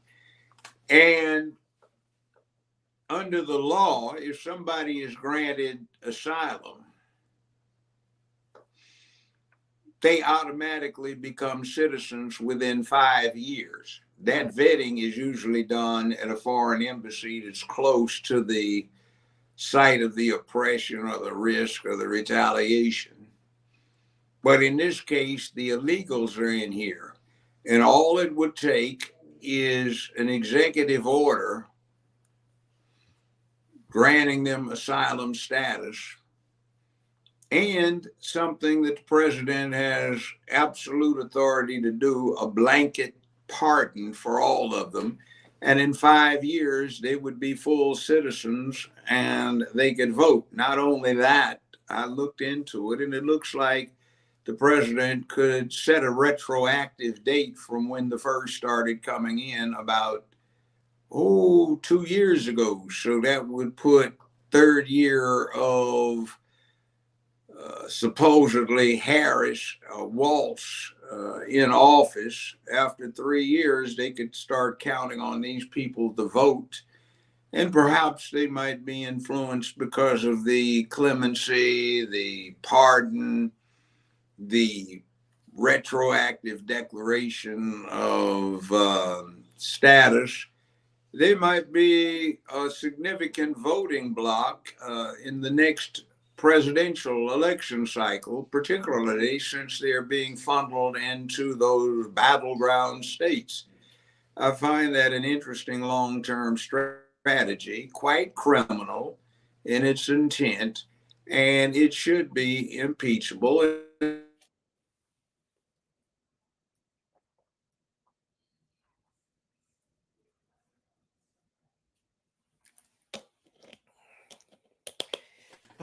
I'm getting tired of this. Did you hear what I said? Last thing I heard you say, it was impeachable. Yeah, and not only that, it's a federal conspiracy, because under federal law, you do know, and you're familiar with it, but I don't know if the audience knows. Under federal conspiracy law, you can be convicted of a conspiracy to do a legal act in a legal way if there is an agreement to accomplish some ends. It doesn't even have to be an illegal ends. So I think the next president ought to stop this and implement some prosecutions for conspiracy. I think for harboring federal fugitives and conspiring to do so. And under the law, it looks like everyone who is involved in setting up a sanctuary area would be liable for prosecution of a conspiracy. Right. And you have to understand, too, the tie-in with all of this is the U.S. attorney in the area, in this New York district, is also under the Attorney General of the United States. The Attorney General of the United States is part of the presidential cabinet, and since it is part of the executive function, the president is in fact in charge of the prosecution and legal defense or legal protection or prosecutions involving the United States of America. So this guy is a subordinate of the President of the United States of America. And as such, you can hold the Biden administration or Kamala Imhoff, whomever may be actually fulfilling that function right now, responsible for what you're looking at. And I think they need to be gotten because there is a deterrent that needs to be put in place to stop people from trying to destroy the republic and turn it into a fascist state, which is exactly what's going on now. And every bloody time YouTube does what they've been doing all through this podcast, you're getting an example of breaking the federal law. The actual law, not what this corrupt administration is letting it be through neglect. Anyway. Yeah, this is, yeah. And you know what? When I last had you on my show, we had over, I think, close to 150 people, maybe more than that were watching the live, and had over 13,000 views. And that wasn't supposed to happen with the channel. So now that I have you on, I think that they're doing, you mentioned YouTube. I know for a fact, I'm going to just put it out there. I know they fucking with the channel. Yeah. I know they're doing this. Yeah. And I haven't dropped the curse word, but I've just dropped it now. Notice this static stop.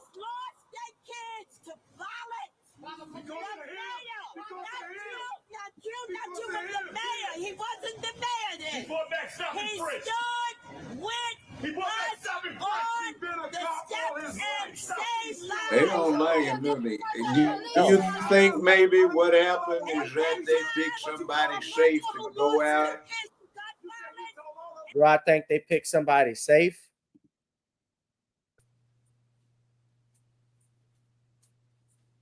Judge? My, we're really getting the First Amendment walked on, aren't we?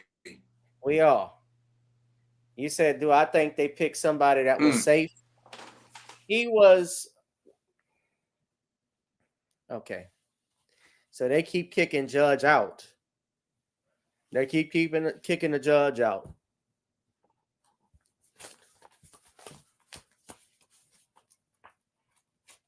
I'm going to see if Judge comes back. But yeah, Judge is back. Yeah. I'm back. They keep kicking you out. Yeah, I know. It's only when certain subjects come up or a certain place we get to, they do this. See, this is obvious evidence. If we all put this together, we could get YouTube, Facebook, Instagram busted, cold cocked. Yeah.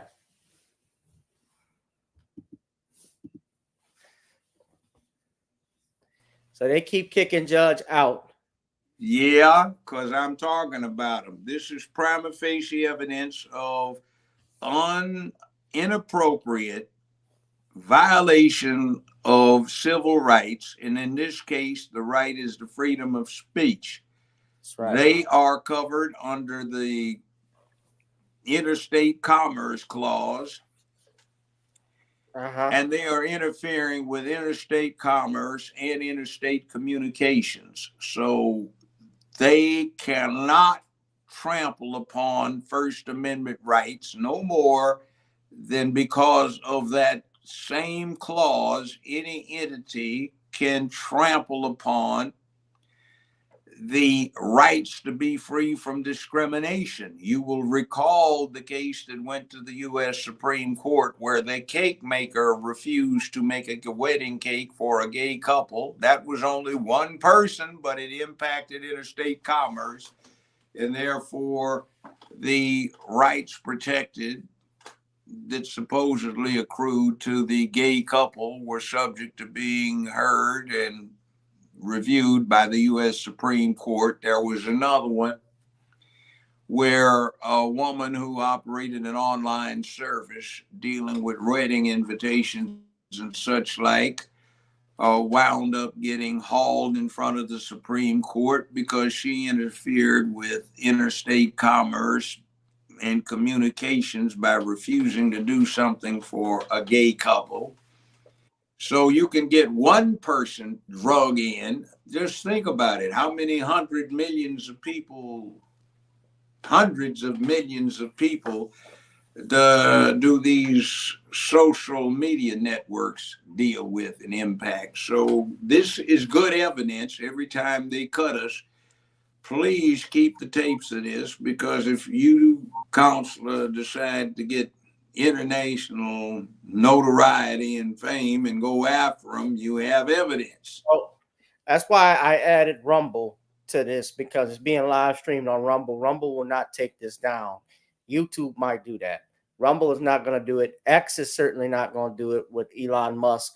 But yeah, what we're talking about is censorship. Now, just because I want to move it for time, and I know Judge is going to go on Dana's show in a little while.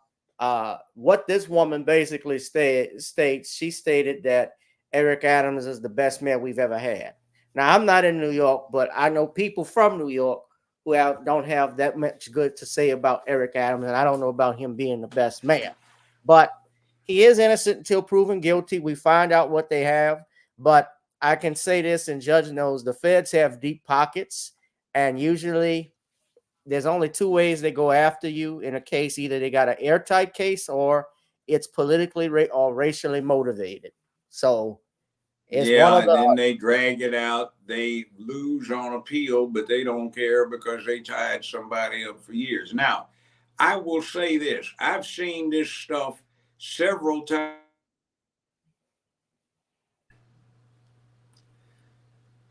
All right, am I back in sound-wise? Yeah, I can hear you. No. I'm just curious where you're at. Okay, I've watched it. Well, it's not my house. I've been in several locations today.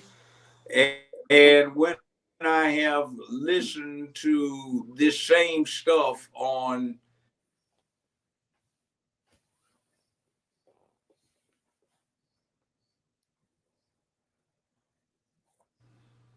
every single conservative outlet has had interference all day long trying to play this. Nothing has happened with the major networks, CBS, MS.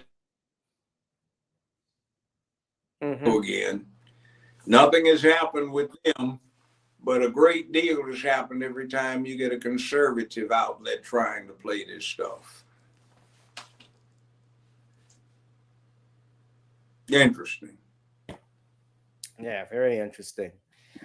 Well, we'll see and monitor what happens. I'm gonna move on just to a couple more quick things, Judge.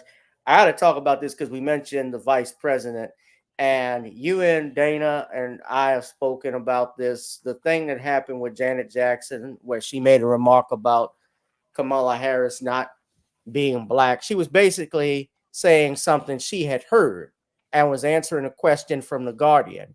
And a lot of people from D.L. Hughley to Swollen Martin to now Dr. Julianne Malvo, and even those hags on The View.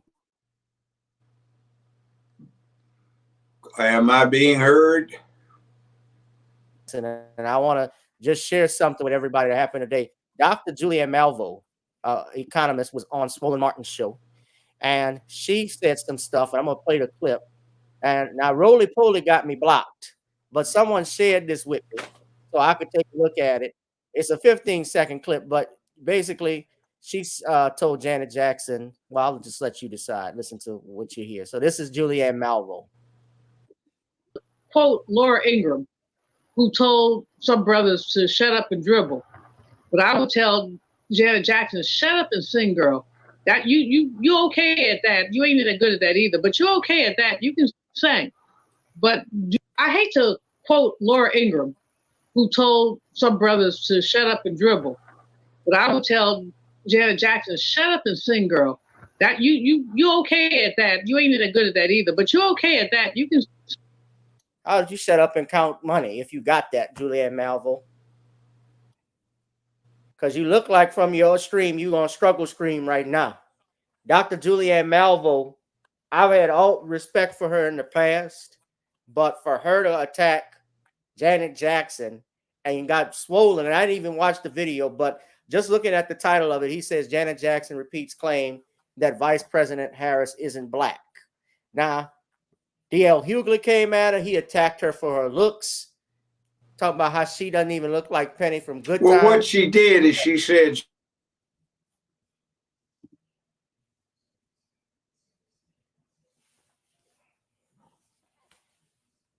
what she'd heard. But interestingly enough, that's all anybody has anything to base on is what they've heard, because there's been no authoritative statement on the subject. Professor Harris has put out what he's put out in writing, and it very much sustains the claim that she has no black ancestors that were in a slave condition anywhere here on the North American side of the Atlantic. So it's kind of strange that we get this. This vote blue no matter who. Kamala Harris was one of the prime movers out in California to go after prosecuting her brother Michael Jackson. Kamala Harris went on television often and long and loud about getting Michael Jackson. So I doubt seriously that any apology is going to be forthcoming from Janet Jackson. Oh, she's already said she's going to apologize. I don't know what. Yeah. And what she heard is all anybody can say. Nobody out there is saying anything other than what they heard, and it depends on what side of the aisle you're on as to what you've heard. And even Kamala, she lies so damn much you can't trust her. She's one of those, you know, you and I have discussed this often, counselor. One of the worst, lowest character type of humans is a career prosecutor. They lie, they cheat, they have no moral scruples. It seems like their humanity has absented itself from their souls, and they're evil and vile. Not all, but too many of them in that status. And she's been nothing but a career prosecutor and a whore for her whole career. Right. Well, let me say this. Yeah, Kamala Harris, District Attorney of San Francisco at that time when she gave that interview with ABC News that's been circulating. So Michael was prosecuted out in Santa Monica, but no, it was Santa Barbara. Santa Barbara, excuse me. County, Ventura, Santa Barbara County. And I had an interesting experience. The court reporter that transcribed the proceedings for both incidents that he was in front of court on, the very court reporter was one of my tenants. And I helped her proofread the thing, so I got a chance to read it, the transcripts. Right. Well, yeah, that was Tom Santa Barbara County. Yeah, Judge, I'm agreeing with you. That was Santa Barbara. Well, I interviewed Tom Mesereau. I haven't spoken to him in a while, but Tom was Mike's attorney. But yeah, Kamala Harris. But for my thing with Dr. Julianne Malvo, this shut up and sing thing. These are the people who have been around, like her, Roland Martin. That was Neverland where this. Yeah, but I'm talking about I'm not talking about Michael, but I'm just talking now about Dr. Malvo and her remarks about shut up and sing. Oh, I couldn't hear because you're going in and out on my end. You're blacking out.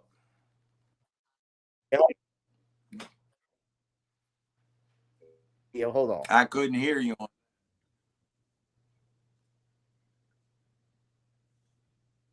And you know what's interesting? I've got 4 bars here on this iPhone, which shows that the connectivity is excellent. So, yeah. Yeah, my Wi-Fi is good. Yeah, mine is too. But and in addition to I that, hate to I flipped quote it back to 5G, and I've got 4 bars. All the bars. Yeah. But this is Dr. Malvo and these other old Negroes who've been around. Every time today I've seen stuff on a conservative channel, they've tried to interfere with it, but on the leftist side of things, no interference at all. Right. But when she's saying shut up and sing and attacks her, I'm talking about Malvo, Roly Poly. Oh, where the doctor is Negroes. shut up Yeah. and sing. Yeah, really. What the is hell her have you doctorate in, by the way? She's an economist. So how the hell did she get to be a political scientist? Nowhere. They invite her. Well, I do have a degree from UCLA. I didn't do too badly.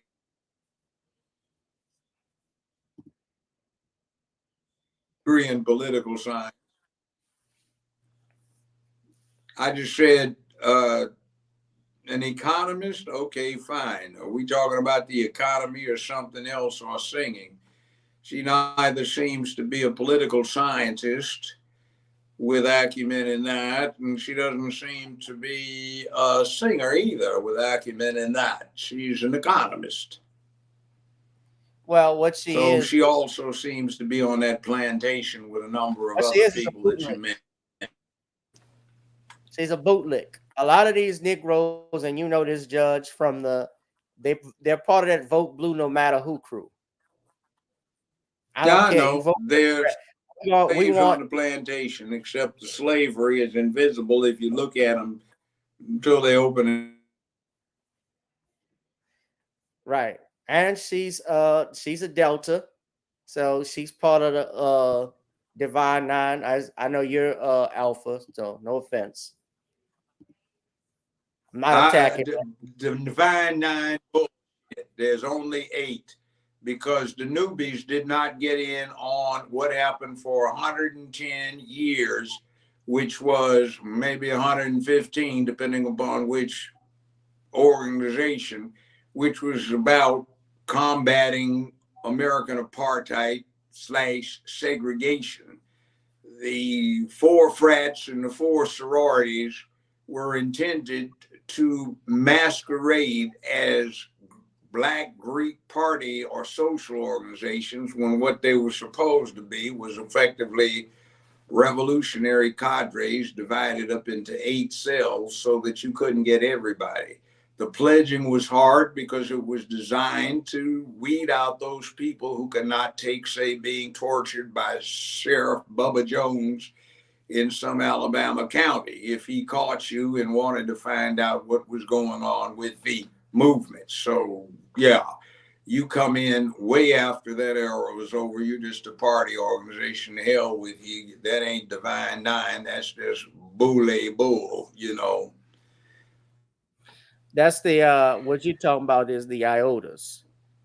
That was the old Iota Phi Theta. They were the new group that came in 1963.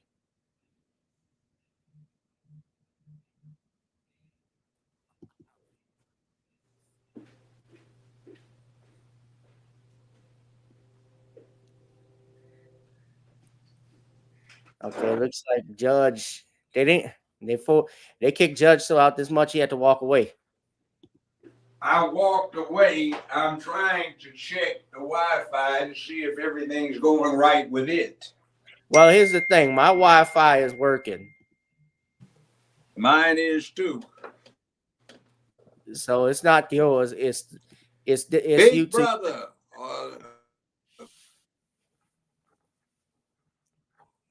Thank you, CC Key. Make sure you subscribe. Yeah, but that's the new frat you were talking about that came out in 63.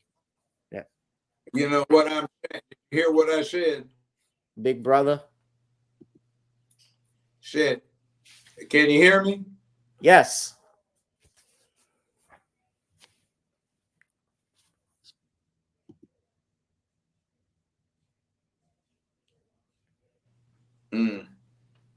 I can hear you, Judge. You said divine Okay, non. here's what I said.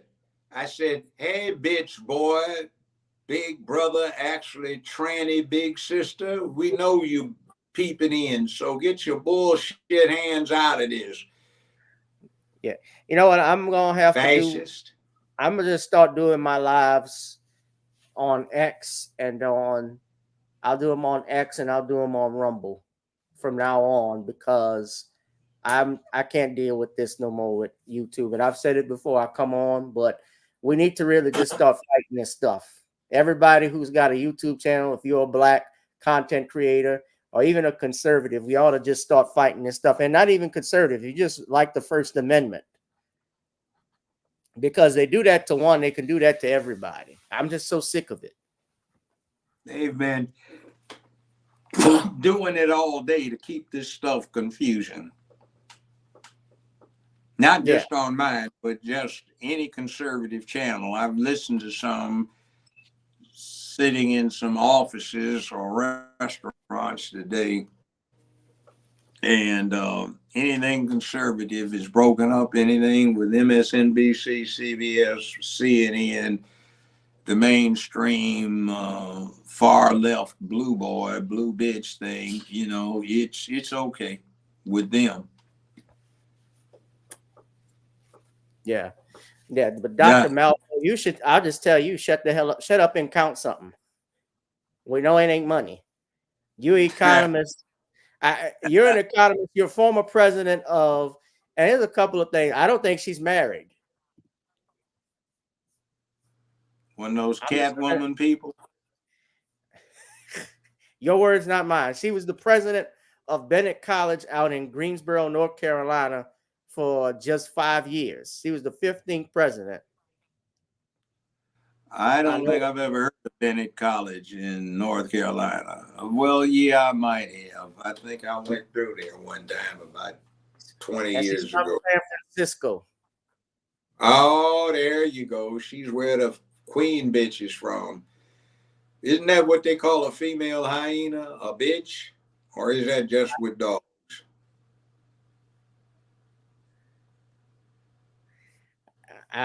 Your words, Judge, not mine.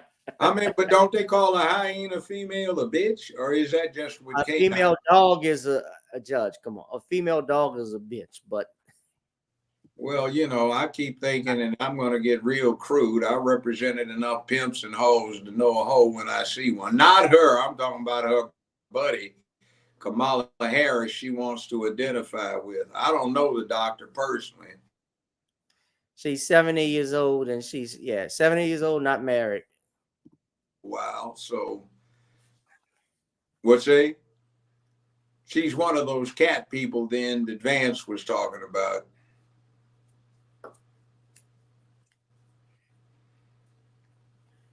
You know, the kind that have cats. Yeah. Janet, as far as it goes with her talking about Janet Room swollen, young black people, you cannot shame young people, especially my generation, to go vote and then insult them when they have questions about something, which is normal. People have questions about Kamala Harris's background is because she's been ambiguous. I've read her birth certificate. I did it here on my live stream. Her mother, she's from India. Her background said Caucasian. I found it peculiar that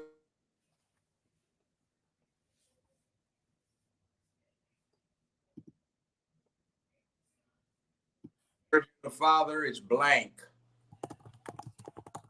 You said what? I find it interesting looking at the birth certificate. It says national origin of father is blank.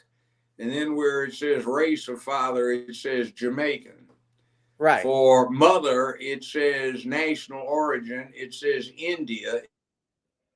But race was Caucasian.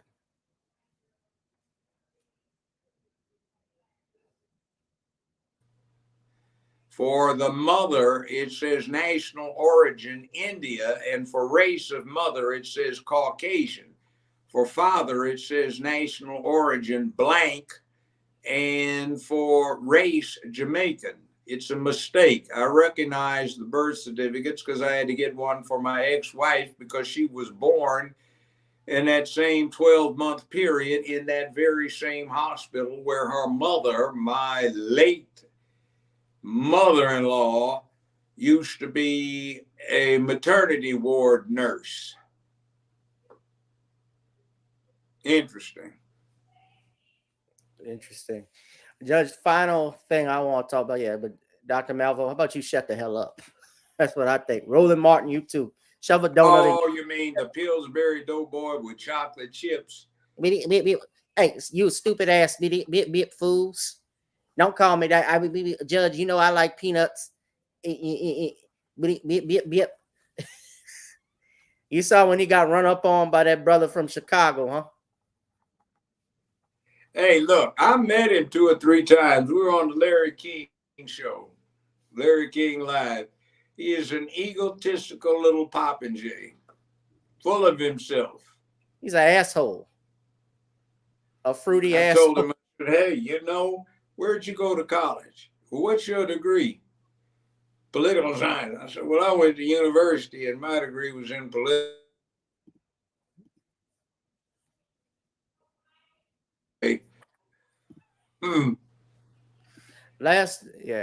Well, he's just I met him too. I sure would like to get the war.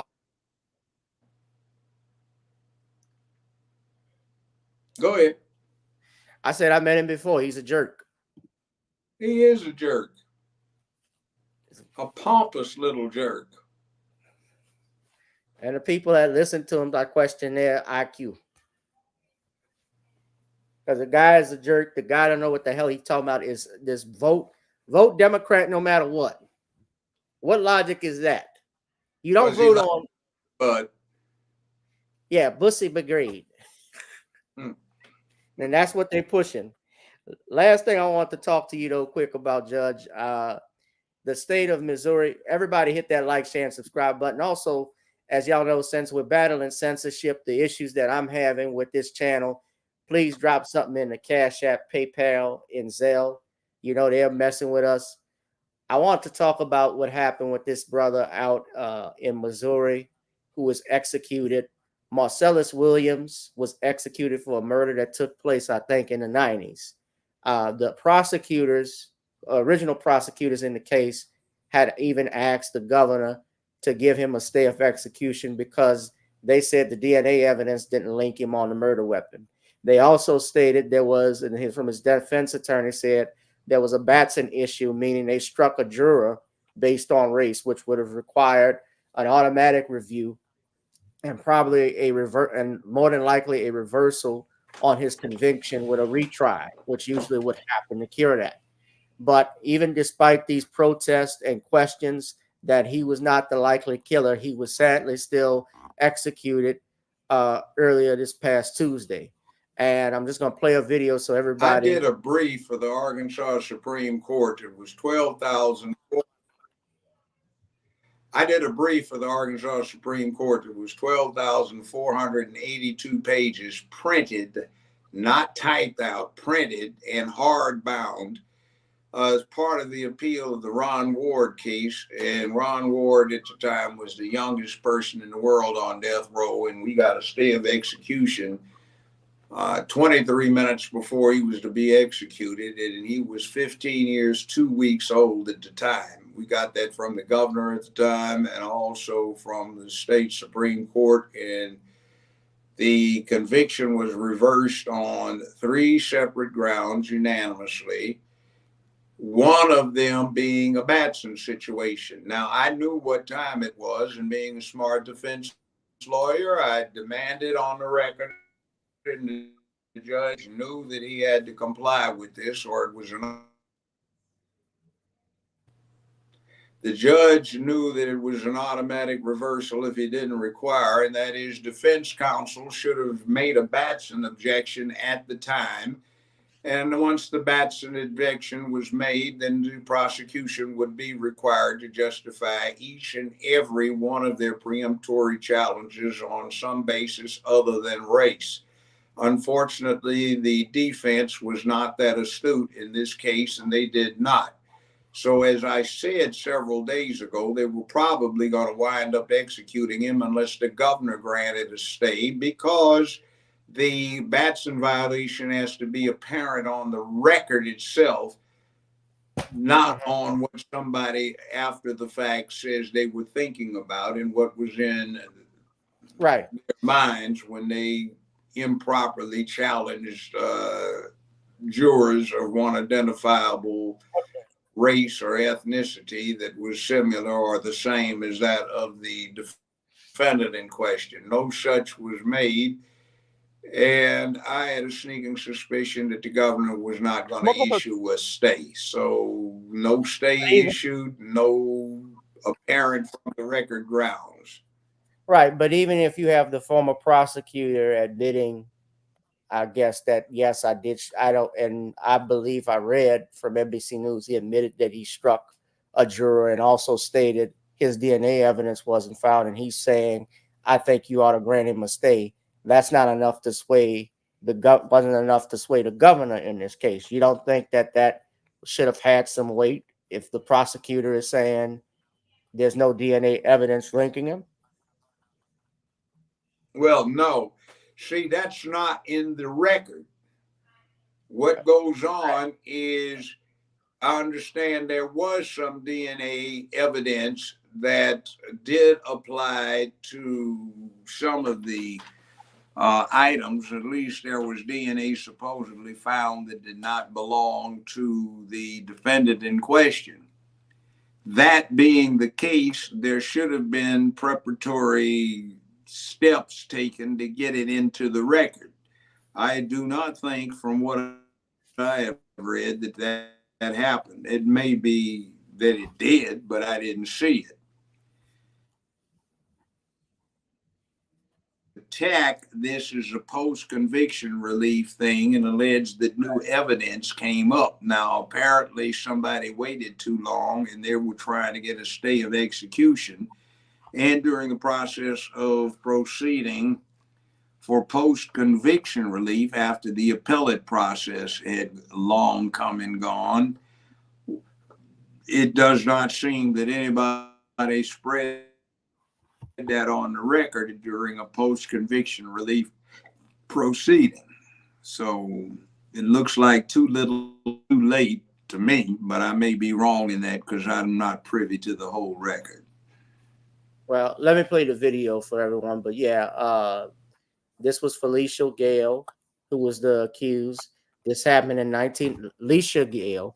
This happened in 1998 in St. Louis. She was stabbed 43 times with a kitchen knife.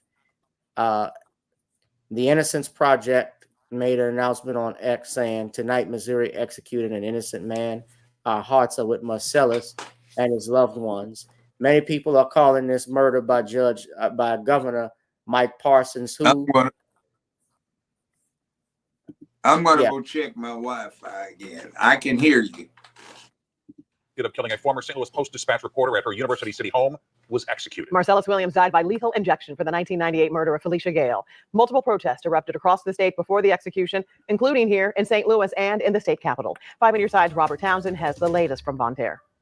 In just a matter of minutes, Marcellus WIlliams was executed by lethal injection here at the state prison in Bonne Terre. At 6:01 p.m., the lethal injection at Penta Robert Hall was administered. At 6:03 p.m., the 5-minute timer was set.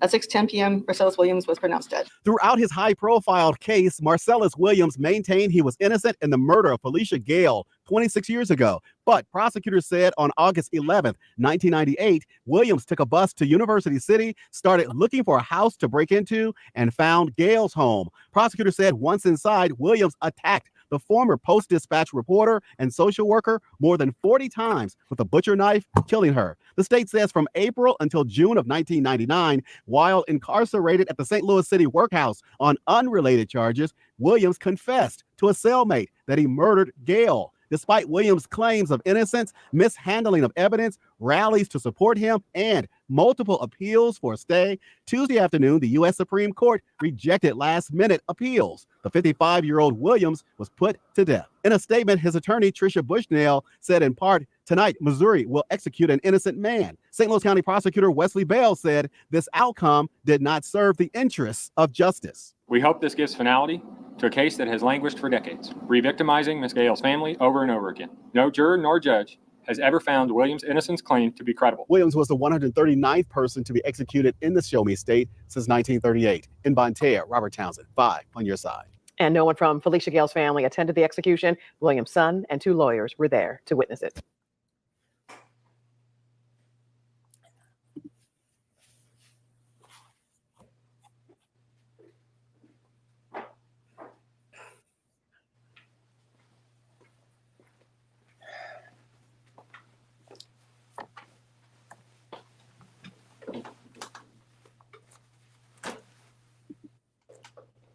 You there? I'm there. In the past 24 hours, there's been a lot of talk in the media.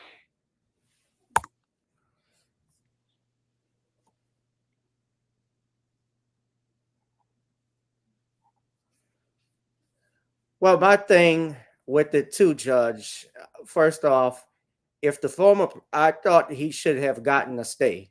I am aware that, yes, I am aware, of course, you got to preserve the record as an attorney and make your objections known. If there was a Batson issue and they struck a juror off for race, there's no way to make a Batson issue unless, well, there is. If you obviously had an all-white panel or female, you could make an argument about that. But I guess that also determines on the demographics of the area at times. For instance, where I practice out in Covington, worked as a public defender, I've seen all-white practically an all-white jury for a black defendant, and I even asked my supervisor about it, and he was like, "Well, this is what we had with the jury pool at that time."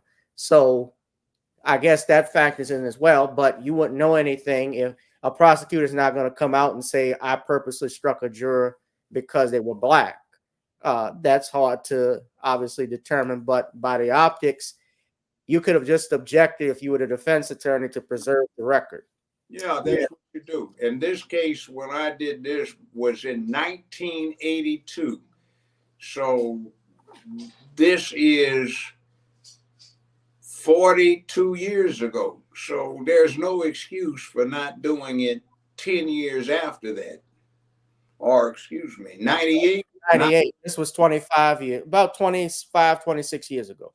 There's not any excuse for doing it 16 years after the fact. In other words, I did this in 1982 through 84, and this case was tried in 1998. That's 14 to 16 years after the fact. Somebody should have known better. There are other instances.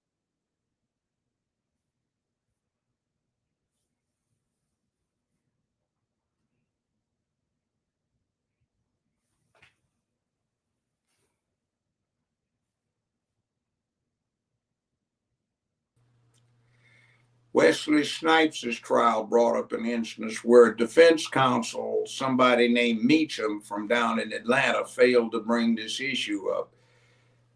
The judge himself got angry about it. It took place down in Florida, and there were some motions to be resolved, so he reset everything generally. Continue the matter generally in terms of the jury coming back, or rather the prospective, so a jury could be selected. And he wound up finding a bunch of them in contempt because they didn't show back up. Then he noticed that all of the jurors were black that he was finding in contempt. So he stopped and said, wait a minute. And then when giving them a show cause why they should not be held in contempt. And then when the judge checked, he found that the clerk had issued each and every black prospective juror the wrong date, the same day to come back. So they missed out on jury selection. So Wesley Snipes had an all-white jury, but his attorney, Meacham, did not bring that up on appeal. I testified at the trial as a character, well, during sentencing as a character witness. And it was interesting because IRS had a $250,000 refund check for Wesley Snipes that they brought to the court, one of their representatives, because he'd overpaid his taxes, and what he got found guilty of was 3 misdemeanor counts of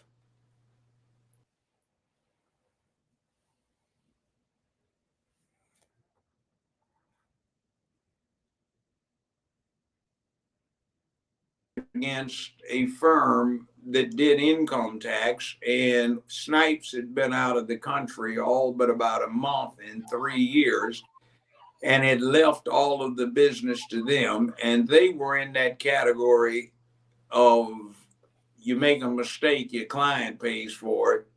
But they had represented to their clients that they were in that special category of certified public accountants, where if they made the mistake, they paid for it. Just like if a lawyer made the mistake, it would be malpractice and he pays for it. So Snipes, relying upon them to file the necessary paperwork, they failed to do so.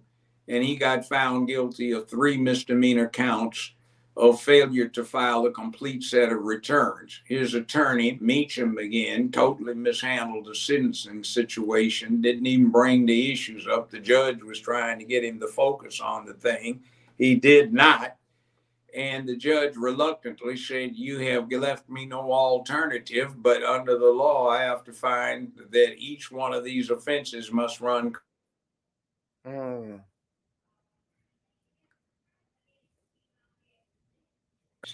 Damn. Can you hear me? I can hear you. It looks like you Hello. Hello, can you hear? Can you see me? That's YouTube.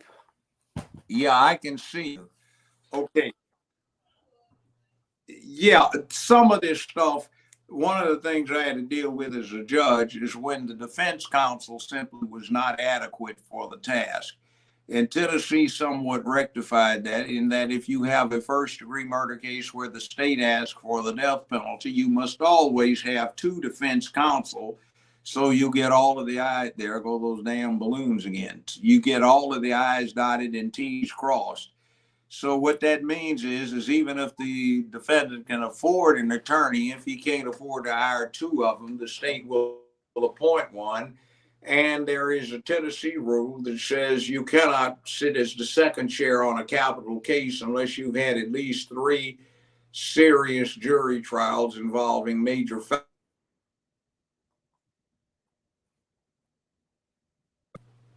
And if you want to sit as first chair, you have to have had 3 cases under your belt where you have sat as second chair on first-degree murder trials, death penalty demanded. So I was helping to train the public defender's capital defense team. So I would either sit in as lead counsel and mentor the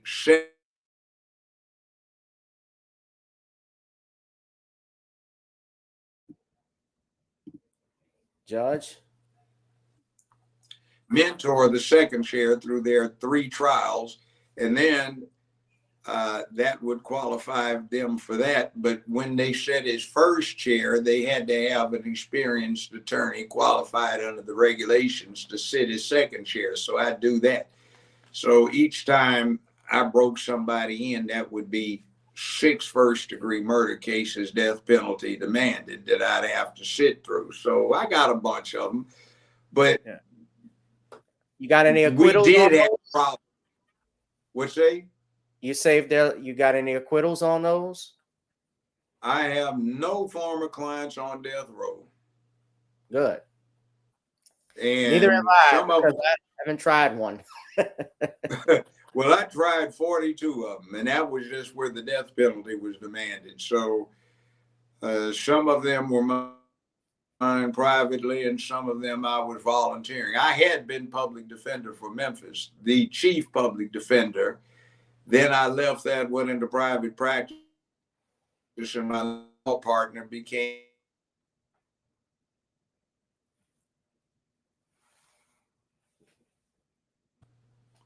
who at the time was Ural Adams. He became the county chief public defender. So that was a part-time thing. So I helped him out. And he wound up dying in a drug case with 42 defendants, including federal agents and local police, and everybody wound up dead except me and two clients I had. And then my next law partner,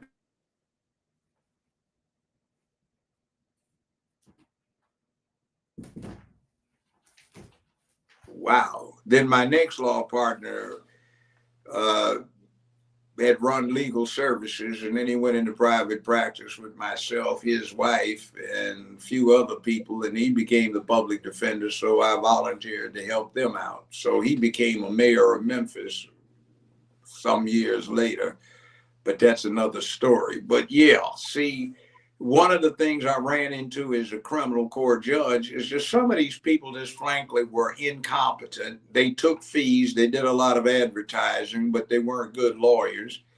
And what would be going on is they want to jump in here and they didn't know how to process a case, didn't know how to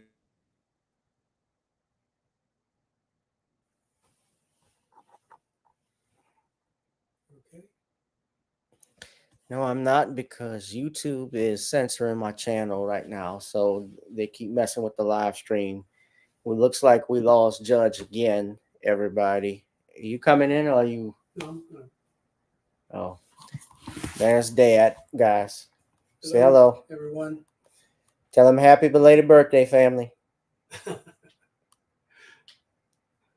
Thank you, guys. All right. He said thank you. Yeah. Judge has gone blank. Damn it, YouTube.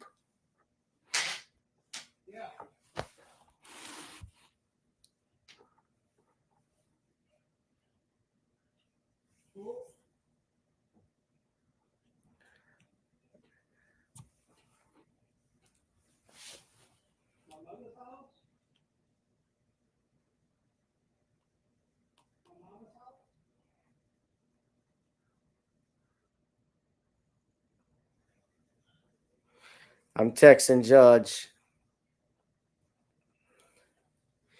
Everybody make sure I got this on Rumble so I can always go to it since I'm simulcasting. I also have it on X. I always put it on the backup.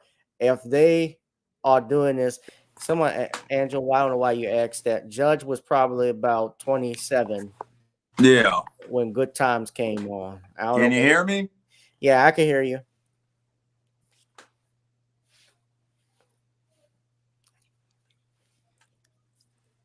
I can hear you. You can't hear me? Okay. I can't hear you.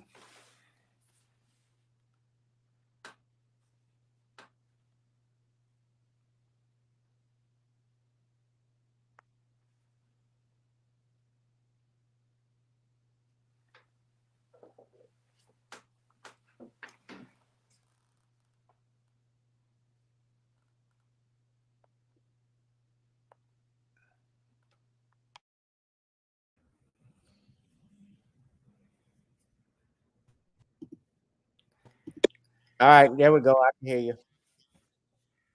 Okay. What I was saying is there needs to be something done about this. I'd say there are some very, very, very good defense lawyers.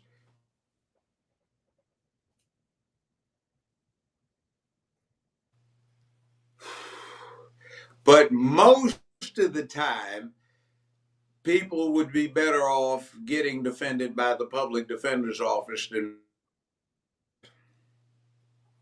Yep.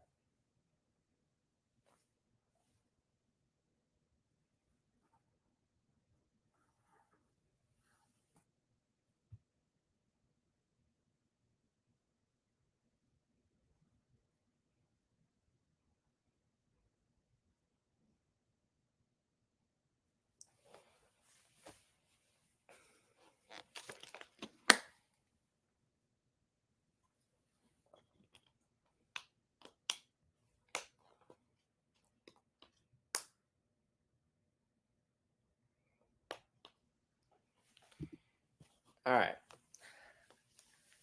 I am okay. So, Judge, I'm trying to see if he comes back on. This is certainly not a technical issue at this point, that this keeps happening over and over. This is certainly an attempt by those in YouTube to interfere with this broadcast. I'm gonna try and give Judge a couple of minutes just to wrap up. Judge, I'll wrap it up. This is pointless. We can't get anywhere. But take everything in a circumspect fashion. The main thing about what's happened in New York is the timing. Is this an effort?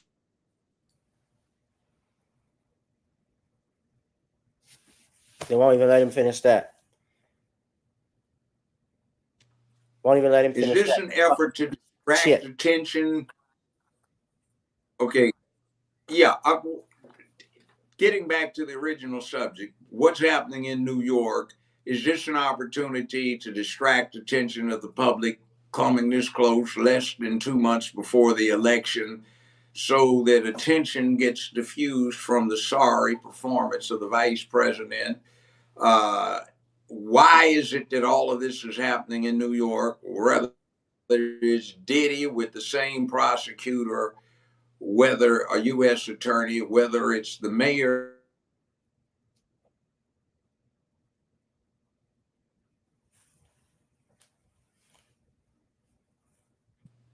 I can see it with the mayor.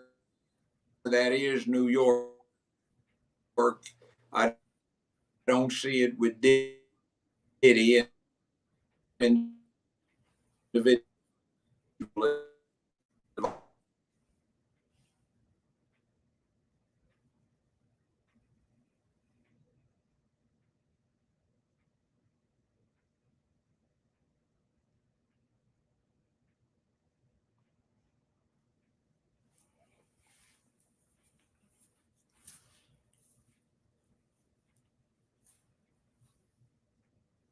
Judge.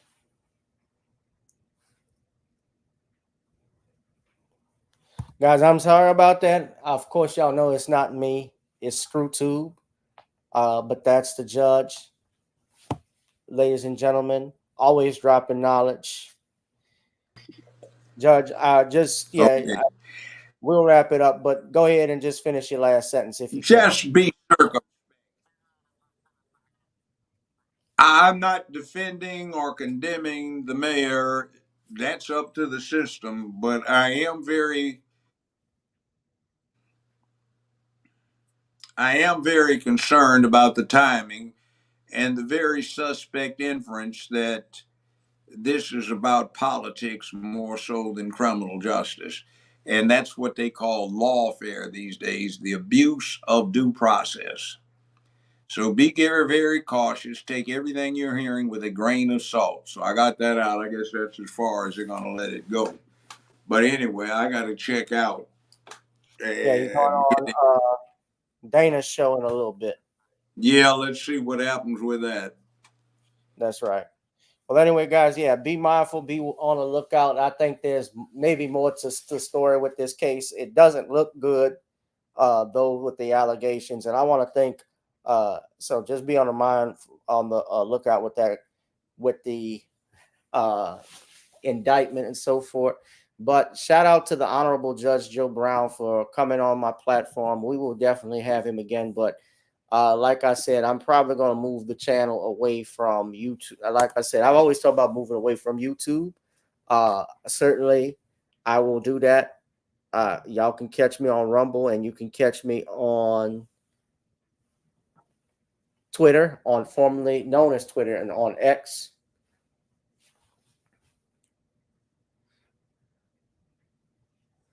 And I will see y'all in the next one, guys. In the meantime, be safe, and be blessed. Thank you, Judge. All right, guys, make sure you drop something in the Cash App, PayPal, or Zelle too. Since these guys on ScrewTube did this tonight, you know, we actually I saw 50-something people that were watching. I know we got more on X that are watching as well. So you all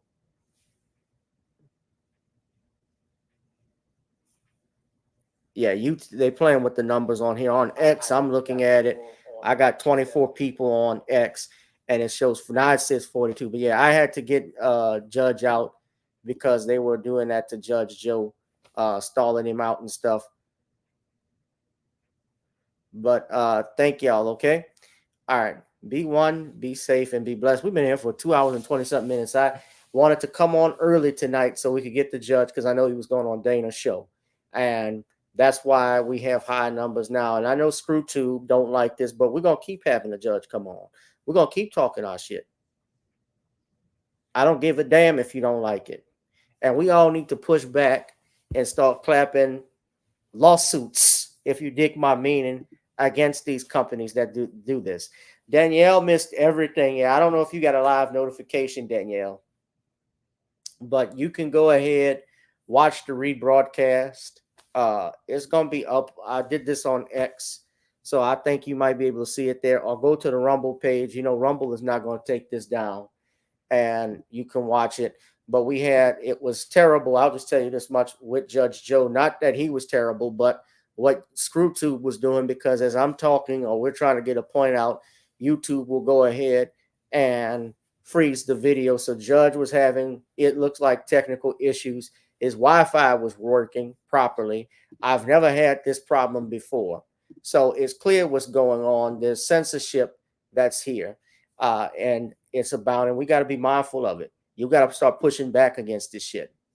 So I'm going to send you the link, actually, Danielle, to the Rumble, and I will see everybody in the next one. So you can watch the Rumble rebroadcast, Danielle, and anyone else. I'm putting it in the chat because even they can try and censor that if they want, but they're not going to be able to. But yeah, go to Rumble, and I'll see y'all in the next one, ladies and gentlemen. They're screwing with me.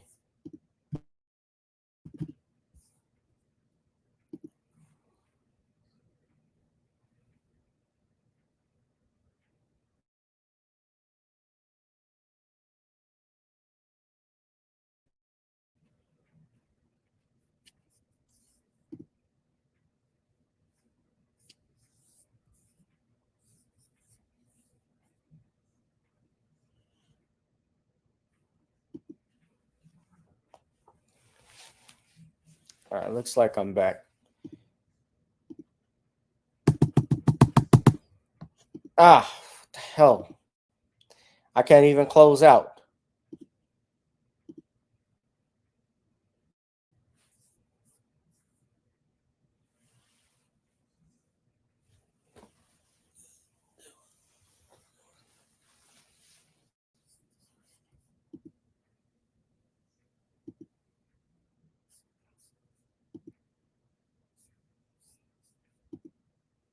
I can't even close out.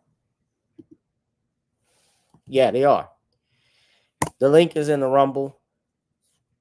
Drop something in the Cash App, guys, if you can.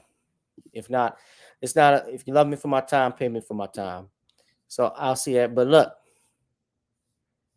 this is why in part. This is what in part is going on. If y'all want Kamala Harris and the Democrats to be the president, this is the type of stuff you're gonna go through. They already. This is from the Los Angeles Times. They're fast tracking U.S. citizenship.